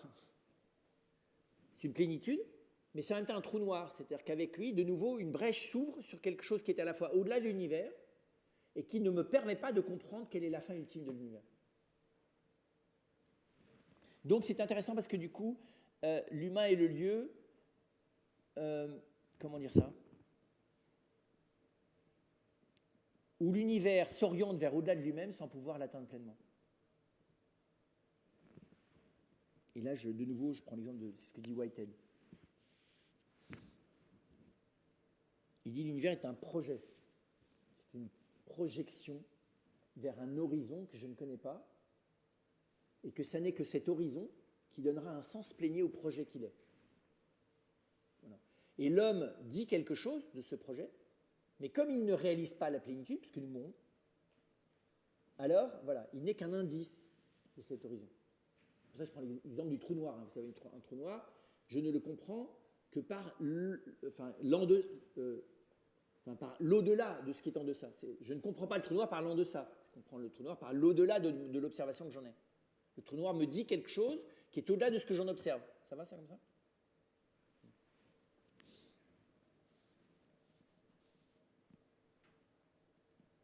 Et je n'arriverai pas, enfin à ce que je sache, hein, peut-être les scientifiques l'imaginent, mais je n'arrive pas à le franchir pour être capable d'observer directement ce qui est au-delà. Voilà. Et c'est très étonnant, il y a quelque chose comme ça dans l'humain. Donc, je pourrais dire que l'homme dans l'univers, c'est à la fois sa solution et son énigme. C'est sa solution parce que je n'ai pas d'autre clé. Et en même temps, cette clé n'est pas encore une clé de voûte. Et donc, il continue à... Vous voyez, donc, il est à la fois une espèce de provocation vivante, d'une certaine manière, puisque l'univers sans l'humain aurait une cohérence immanente sans finalité, autre que la pure matière. Et par l'humain, il se hausse à un niveau de finalité qui est plus que la matière elle-même, sans qu'elle quitte la matière définitivement en nous, son inertie de base, puisqu'elle y revient.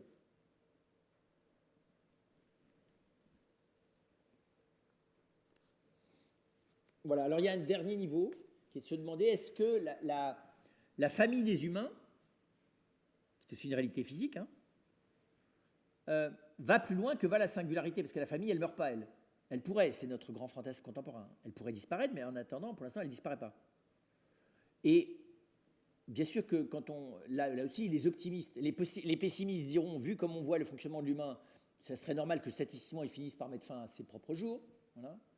Et en même temps, les optimistes diront, bah non, puisque précisément l'inventivité, la créativité et les ressources des humains ne cessent, et leur sagesse, enfin même si elle n'est pas partagée par tous, ne cessent d'augmenter. Et donc la capacité au contraire de faire durer l'humain à la longueur de l'univers est quelque chose de totalement innovant par rapport à ce qui manifestement l'a précédé. Voilà, et ça c'est une vraie question. Autrement dit, est-ce que ce que je n'ai pas du côté de l'individu, je peux l'entrevoir? Est-ce que la famille des vivants, et dans cette famille des vivants, la famille humaine, est capable de... Voilà. Alors, à la fois oui, parce qu'elle est capable de se conserver, elle est capable de s'améliorer, mais je n'ai aucune raison de pouvoir affirmer qu'elle soit capable de transcender définitivement l'inertie matérielle. Donc la génération des humains et la synergie des qualités humaines rend honneur à ce qu'est l'univers, puisque c'est dans cette synergie collective que l'univers connaît la plus grande plénitude qu'il puisse connaître, au-delà de l'individu, mais en même temps avec ce plafond de verre qui fait que je ne peux pas m'auto-immortaliser.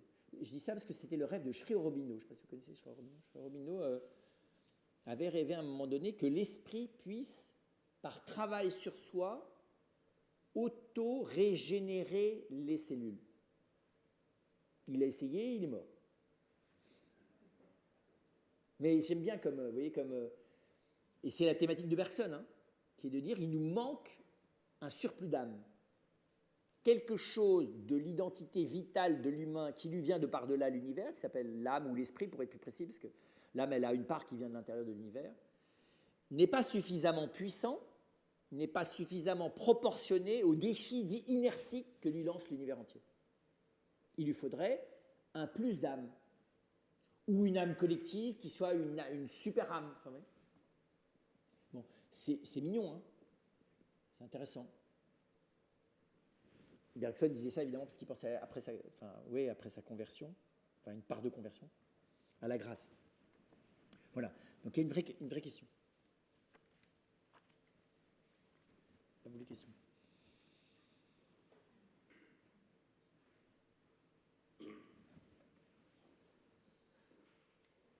Alors, je n'ai pas tiré toutes les conséquences de ce que ça veut dire dans notre vie de tous les jours. Ça, c'est une autre conférence. C'est plein.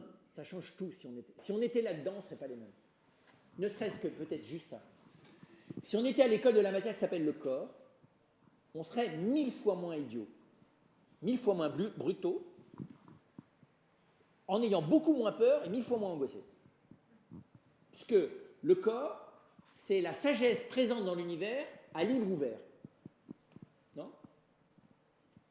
Et nous nous appuyons sur des représentations de projets, vous voyez, les projets de notre ego, qui sont des projets infantiles, narcissiques et illusoires, prennent le dessus sur l'apprentissage de la lecture de notre identité à travers la corporité. Donc vous savez pourquoi vous êtes fait, lisez le corps, c'est marqué dedans. Et nous passons 0 temps à faire ça. Si on apprend de 0 à 7. Après, laisse tomber, on est parti dans le projet, et donc comme tous les imbéciles d'adultes, de nouveau, on va être un cow-boy, un gendarme, un médecin, mieux que les autres, plus que le truc. Enfin, la partie débile, la partie inintelligente, devient statutaire. Parce que c'est gentil un enfant, enfin il y a des endroits, il faudrait peut-être qu'il bouge un peu. Et bizarrement, l'adulte rejoue l'infantilisme de l'enfant en se prenant au sérieux. Donc c'est la fin du monde, c'est ce que tu appelles une personne responsable. Laisse tomber, c'est un abruti complet quant à la vocation profonde de l'humain. Enfin, plus que ça, c'est un toxique. C'est vrai, non ? Parce que le corps, il n'est pas bête, lui. Non, il est même super intelligent. Et toute l'intelligence qu'il y a dans l'univers est de nouveau résumée à l'état d'incandescence dans le corps. Donc si tu mettais ton esprit au service de ton corps, en te mettant à l'école de ce qu'il te dit, de toi, du monde, de l'autre, de la relation et de toutes les composantes de ta personne, tu aurais le premier des maîtres que tu puisses trouver, et lui infaillible en plus. C'est l'idée des Grecs.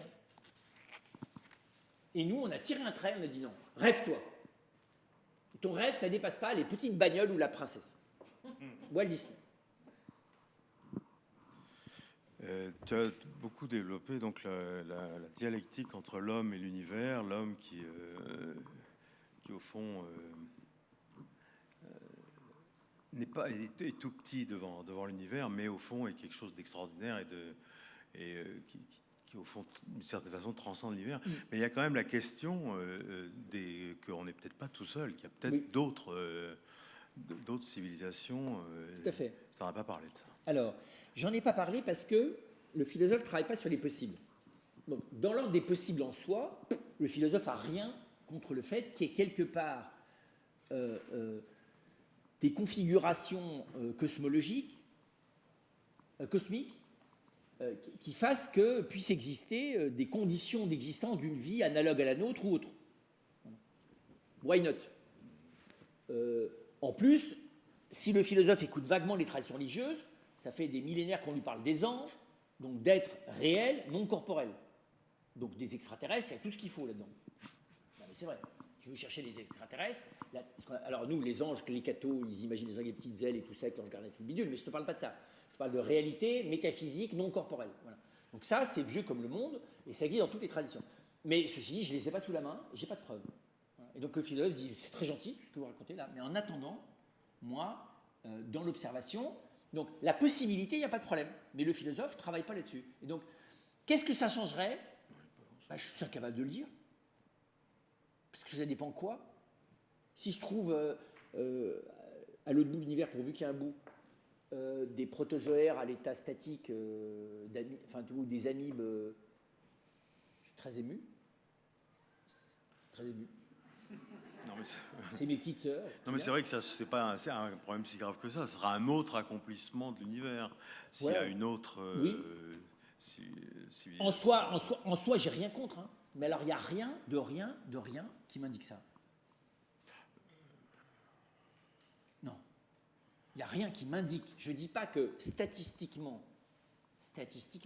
les seules choses qui m'indiquent, moi je pourrais avoir lu de près les articles là-dessus, la seule chose qui m'indique, c'est les mathématiques, de la probabilité.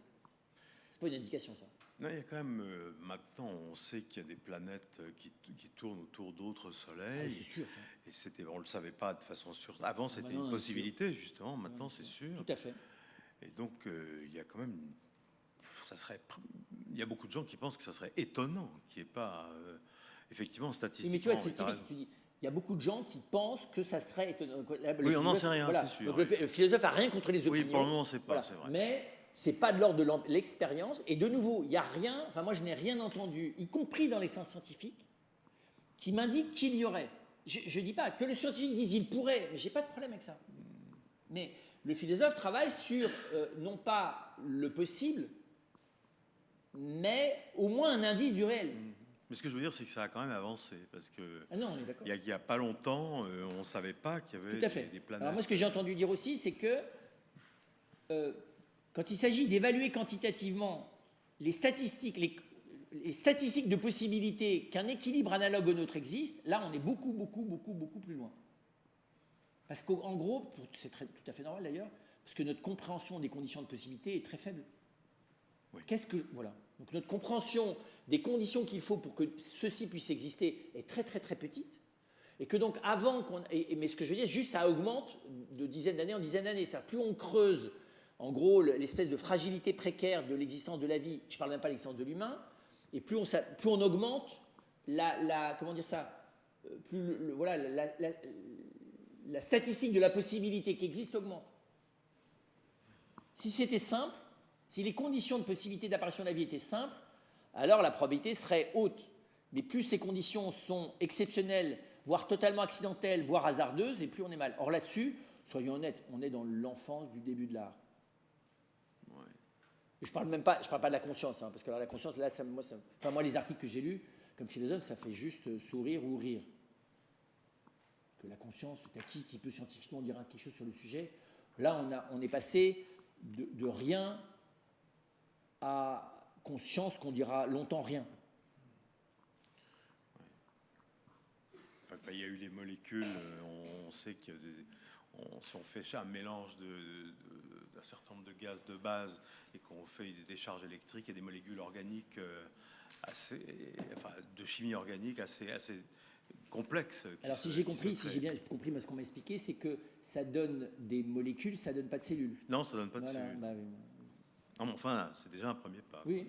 Un automate, tu peux taper dessus, ça va pas faire un vivant, quoi. Non, mais sérieux. On arrive à faire de l'automate génétique, enfin de l'automate, moléculaire. Mais un automate moléculaire, ça donne pas encore un vivant. Et encore une fois, on le sait bien, de toute façon, le biologiste ne travaille pas sur la vie, hein, il travaille sur ce qu'il n'est pas. Plus près le micro. Bah oui, parce que le biologiste travaille sur la chimie. La chimie, c'est la part non vivante du vivant. Donc il ne peut jamais travailler sur la vie. La vie ne relève pas de l'analyse scientifique. La description du vivant, oui. Mais la vie comme vie, je ne sais pas mettre la main dessus. C'est tout le problème. Bonjour. Je voulais savoir quelle leçon le philosophe du coup tirait de cette vision, pour son quotidien pratique finalement. Quelle leçon il tire de cette vision de sa place, soit en tant qu'individu, soit en tant que communauté humaine, dans l'univers? Il en tire des leçons un peu paradoxales. À la fois une gigantesque humilité sur la fragilité, la précarité, le peu de choses quantitatives que nous sommes, le tout petit moment de notre propre histoire personnelle,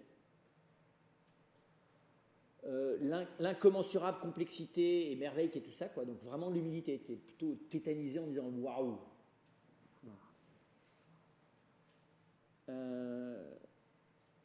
Et rien que ça crée une espèce de forme d'étonnement. Hein. L'étonnement devant l'univers, c'est pas juste la beauté du coucher de soleil. Hein. Et l'étonnement devant l'univers, je pense que c'est très profondément contemplatif. C'est même sanitaire. Hein. Parce que, d'une certaine manière, m'émerveiller devant ça, c'est comme un des lieux éminents où je permets à l'univers d'atteindre sa plénitude. Enfin, tu vois, une espèce de boucle, là. Me remplir le regard, le cœur et l'intelligence de ça, en le voyant, à travers l'enfant qui dort, ou à travers voilà, un moustique, ou à travers un coucher de soleil. Voilà. Donc c'est la première chose. Et en même temps, un sens extraordinairement, comment dire ça, une attention extraordinairement délicate à l'égard de ce miracle que nous sommes. Donc en même temps, c'est pas que de l'émerveillement, ça me propulse vers une espèce de responsabilité, mais qui est celle du fait que le moindre élément d'une vie humaine, ça a une valeur infinie dans l'infime. Tu vois, je ne sais pas comment dire ça. Donc, ça devrait développer, oui c'est ça, une délicatesse relationnelle, une délicatesse de l'intelligence de soi, une espèce d'amour, d'un apprentissage à longueur de journée, en fait, de faire plus rien d'autre qu'apprendre. C'est-à-dire me laisser, tu vois, et donc relativiser toutes les projections, quoi.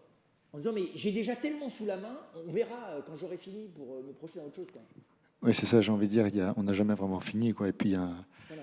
il y a cette incapacité dont vous parlez aussi, finalement, on ouvre une porte vers ce sens donné par peut-être... Alors précisément, du coup, ça veut dire que chaque moment d'une existence humaine a cette valeur d'incandescence et de transcendance. Donc, je dirais, collectivement, du coup, coopérer. C'est pour ça que j'aime bien, moi, ce qu'on appelle l'écologie intégrale. Hein. Cette espèce d'intelligence dans laquelle on va essayer, on ne réglera pas la mort, mais on a ici à permettre que la symphonie peut-être des existences humaines au sein de cet univers fasse apparaître des harmonies que je n'avais pas entendues jusque-là, parce que j'arrête de me projeter dans un ailleurs qui n'existe pas. Que ça soit une espèce de fiction religieuse qui me rassure, ou de fiction matérialiste scientifique qui me rassure. Et alors justement, la place de Dieu dans tout ça, alors Ben, s'il y a Dieu quelque part, en tout cas, ça commence par là, quoi. Donc il ne faut sûrement pas... Enfin, l'avantage, c'est que ça t'élimine complètement un Dieu externe. Un espèce d'externalisme qui fait que Dieu, il est en dehors de la boîte, c'est le grand magicien, le grand mécanicien, mais laisse tomber. Ça n'est qu'en me gorgeant de ce réalisme que la matière m'indique aussi, et à l'intérieur de lequel danse l'esprit, que je vais m'approcher de quelque chose qui s'appellerait Dieu. Mais pas en quittant l'esprit, le corps pour aller vers l'esprit. Ça, c'est du zéro aussi, ça. C'est ce que je dis, c'est une insulte, ça. Parce que, par exemple, l'esprit, c'est de la matière qu'il apprend. C'est la capacité d'apprendre, elle est incroyable, c'est incroyable l'esprit. Mais il apprend de la matière, l'esprit. Il est dans la mendicité de la sensibilité, de la sensation, de la relation à l'autre. Donc, je dirais, allons-y. Si la question de Dieu se pose, ça sera là-dedans. En tout cas, je vais la croiser. Et sûrement pas comme un bidule extraterrestre. Au boulot, alors. Merci. Oui, oui.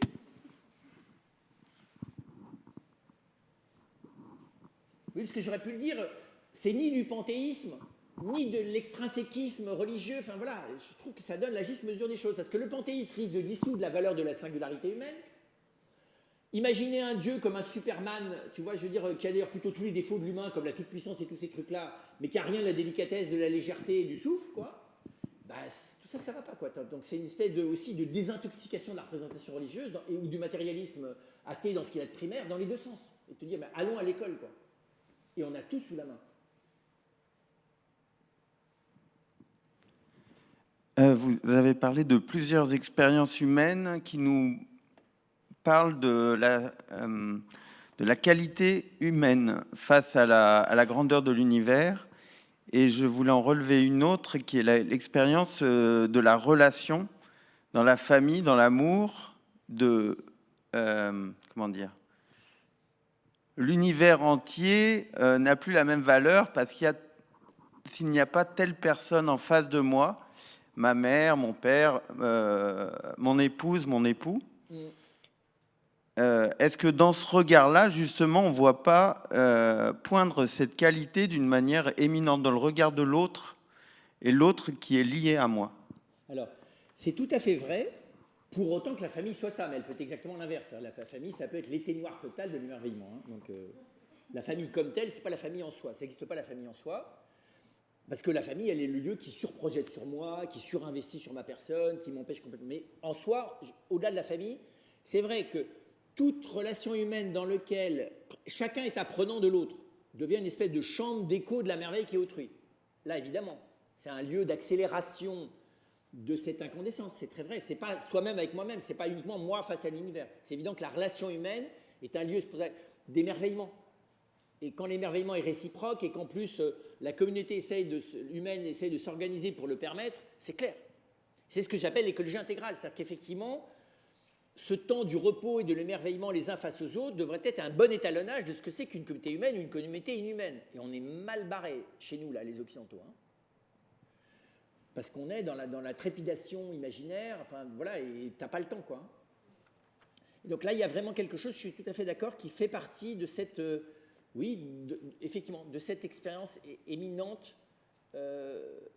parce que face à l'autre, oui, j'ai une espèce de feu d'artifice du cosmos, quoi. Alors, j'avais pensé aussi au sommeil, mais bon, je ne pouvais pas tout prendre. Hein. Le sommeil, c'est incroyable. Dormir. Pourquoi? Parce que quand tu dors, malgré toi d'ailleurs, mais c'est mieux que si tu t'y mettes aussi, tu réintègres la matière vivante animale, la matière vivante végétale et le monde physique non vivant. Tu te réharmonises cosmiquement. C'est ça le sommeil.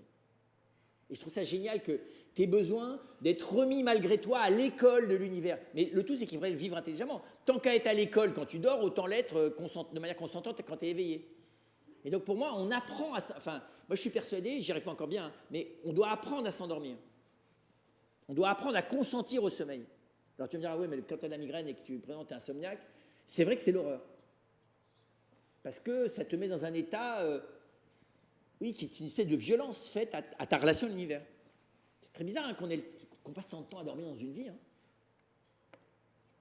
Et donc, là, comme si la réinitialisation du rythme fondamental et de cette matrice de base était une espèce de nécessité. Donc je dirais, tous les jours, j'ai essayé de recommencer à zéro et de laisser tomber mes projets de débile. Le matin, réenfile pas trop vite. Tu vois, parce que qu'est-ce que tu fais le matin? Bah, je réenfile ma mission, mon casque, mes écouteurs, mon bidule. J'ai repris en 15 minutes. Je suis reparti dans le plan. On the mission again, comme les Blues Brothers. C'est l'inverse. C'est l'occasion de recommencer à naître en disant, bon, and so what? Quitte, cool. Commence par mettre un pied hors du lit. Un pied, incroyable pied. La voûte plantaire. Un deuxième. Te mettre debout, comme tu as fait la première fois.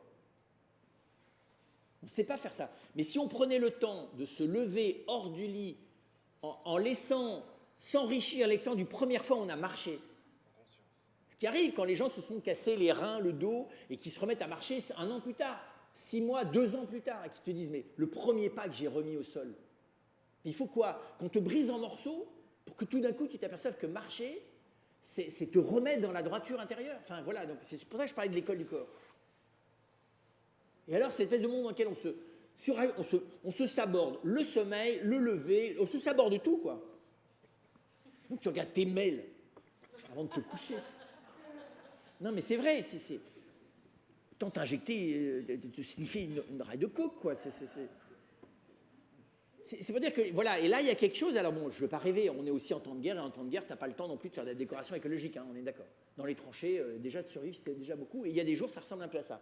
Mais quand même, d'avoir, dès que j'ai une petite marge, donc le sommeil aussi, l'émerveillement, puis à l'autre extrême, tu vois, l'expérience la plus qualitative du point de vue de la conscience, la prière devrait être aussi ça, parce que c'est après, à mon avis réel, que si elle est une forme de face-à-face comme avec quelqu'un, même sans projection, et une espèce de respiration de l'univers en moi, voilà. Et de l'autre côté, tu as le sommeil. Donc j'aime bien cette espèce d'état de léthargie régénératrice. Quand tu mets les gens en coma artificiel, parce qu'il faut qu'ils réinitialisent les choses, parce que là, sinon, la panique de l'état dans lequel ils sont va faire qu'ils vont mourir. Je sais ça parce qu'on a un frère là, maladie de Charcot, et ils sont passés par cette phase-là, et c'était très astucieux avant de faire une trachéotomie, parce que sinon, la panique de l'invasion risquait de faire que tout se bloque, quoi, et que tu meurs. Il faut repasser par la phase du sommeil. Bonsoir. En cours de 3e à peu près, ou à peu près au lycée, on apprend que ce que tu as résumé, c'est tout, rien ne se crée, rien ne se perd, tout se transforme. Donc tu as assez bien résumé ça. Par contre, tu as dit l'esprit, il est hors de l'univers. Alors, quelle est la suite? Et du coup, il y a quelque chose qu'on n'a pas abordé, mais pour moi qui est lié, c'est la notion de fréquence. là, Fréquence de l'univers, des atomes, de la vie, du cycle des fleurs, etc. tout à fait. Bon, la fréquence, je ne veux pas en parler, c'est l'harmonie. C'est-à-dire qu'en fait, il y a une résonance, hein, et que c'est pour ça que je dis que c'est incroyable, que ça soit à la fois la géographie corporelle ou la perception des niveaux vibratoires dans les... Alors, l'un, c'est plutôt les architectes, les autres, c'est plutôt les musiciens. Hein. Bon, parce qu'évidemment, tout ça, c'est ça qui engendre les arts aussi. Hein. Voilà. Fait que tu ne perçois pas les mêmes choses. Mais tu mets tous les arts au service de la perception de cette richesse, et là, c'est incroyable, c'est à ça que ça devrait servir, y compris en assumant la tragédie de l'aventure humaine dans l'histoire. Hein. Voilà. Mais c'est ça la richesse de la culture au sens fort. Ça, c'est un autre sujet. Ensuite, l'esprit, c'est Aristote qui dit « il vient du dehors ». J'aime bien cette expression. Aristote ne s'en sert pas pour te rajouter du religieux. Hein. Il dit du dehors, et il a strictement raison. Mais vu qu'on dit rien ne se crée, rien ne se perd, tout se transforme. Dans la matière. Et oui, mais l'esprit, il est bien issu de la matière. Hein. Au niveau composition, on arrive à le prouver ou pas? Non. L'esprit, il est hors de tout champ scientifique. Et du coup, le poids de l'âme, etc., on va dire que le Non, corps... c'est une métaphore. Oui, non, mais... à la mort, le corps se décompose, redevient matière, Tout à fait, etc. Par contre, il était animé par quelque chose Tout à fait. Alors, qui était une si énergie, je suis rigoureux fréquence. comme philosophe, je dirais l'âme et l'esprit, c'est pas tout à fait pareil. Tu vois, les animaux ont une âme. Les plantes aussi, il y a quelque chose comme une âme. Il y a un principe de vie. Donc, les deux magies de l'univers, c'est de passer de l'état inanimé à l'état animé. Ça, c'est déjà fascinant. Je disais, on n'a toujours pas l'équation de la vie. On a les équations moléculaires, mais pas le passage de la molécule à la cellule autonome. Et là, on n'a pas le petit quelque chose, le petit voilà, William Sorin qui fait que... Voilà. Et puis ce qu'on n'a pas non plus, c'est l'esprit, parce que l'esprit, c'est encore autre chose. L'esprit, c'est la conscience de... Or, la connaissance qu'a l'animal de lui-même, c'est autre chose. Pour moi, c'est assez simple. Quand tu regardes un enfant qui a... Alors, c'est pas dans les premiers jours, hein, tu vois bien que l'identité, elle n'est pas chez ton chien. Et l'identité, c'est pas son âme. Ton chien, il a une âme. C'est pour ça que tu lui donnes un nom. Tu peux appeler ton chien Kevin si tu veux, et ton enfant Médor. Mais ça n'empêche que ce que tu désignes n'est pas de la même nature. Et c'est pas facile, parce que ça, je n'arrive pas, l'esprit, ce qui est fatigant avec l'esprit, c'est pour ça qu'en grec, ça se nomme pneuma, hein, et pneuma, c'est le souffle, c'est pour dire que tu ne mets pas la main dessus.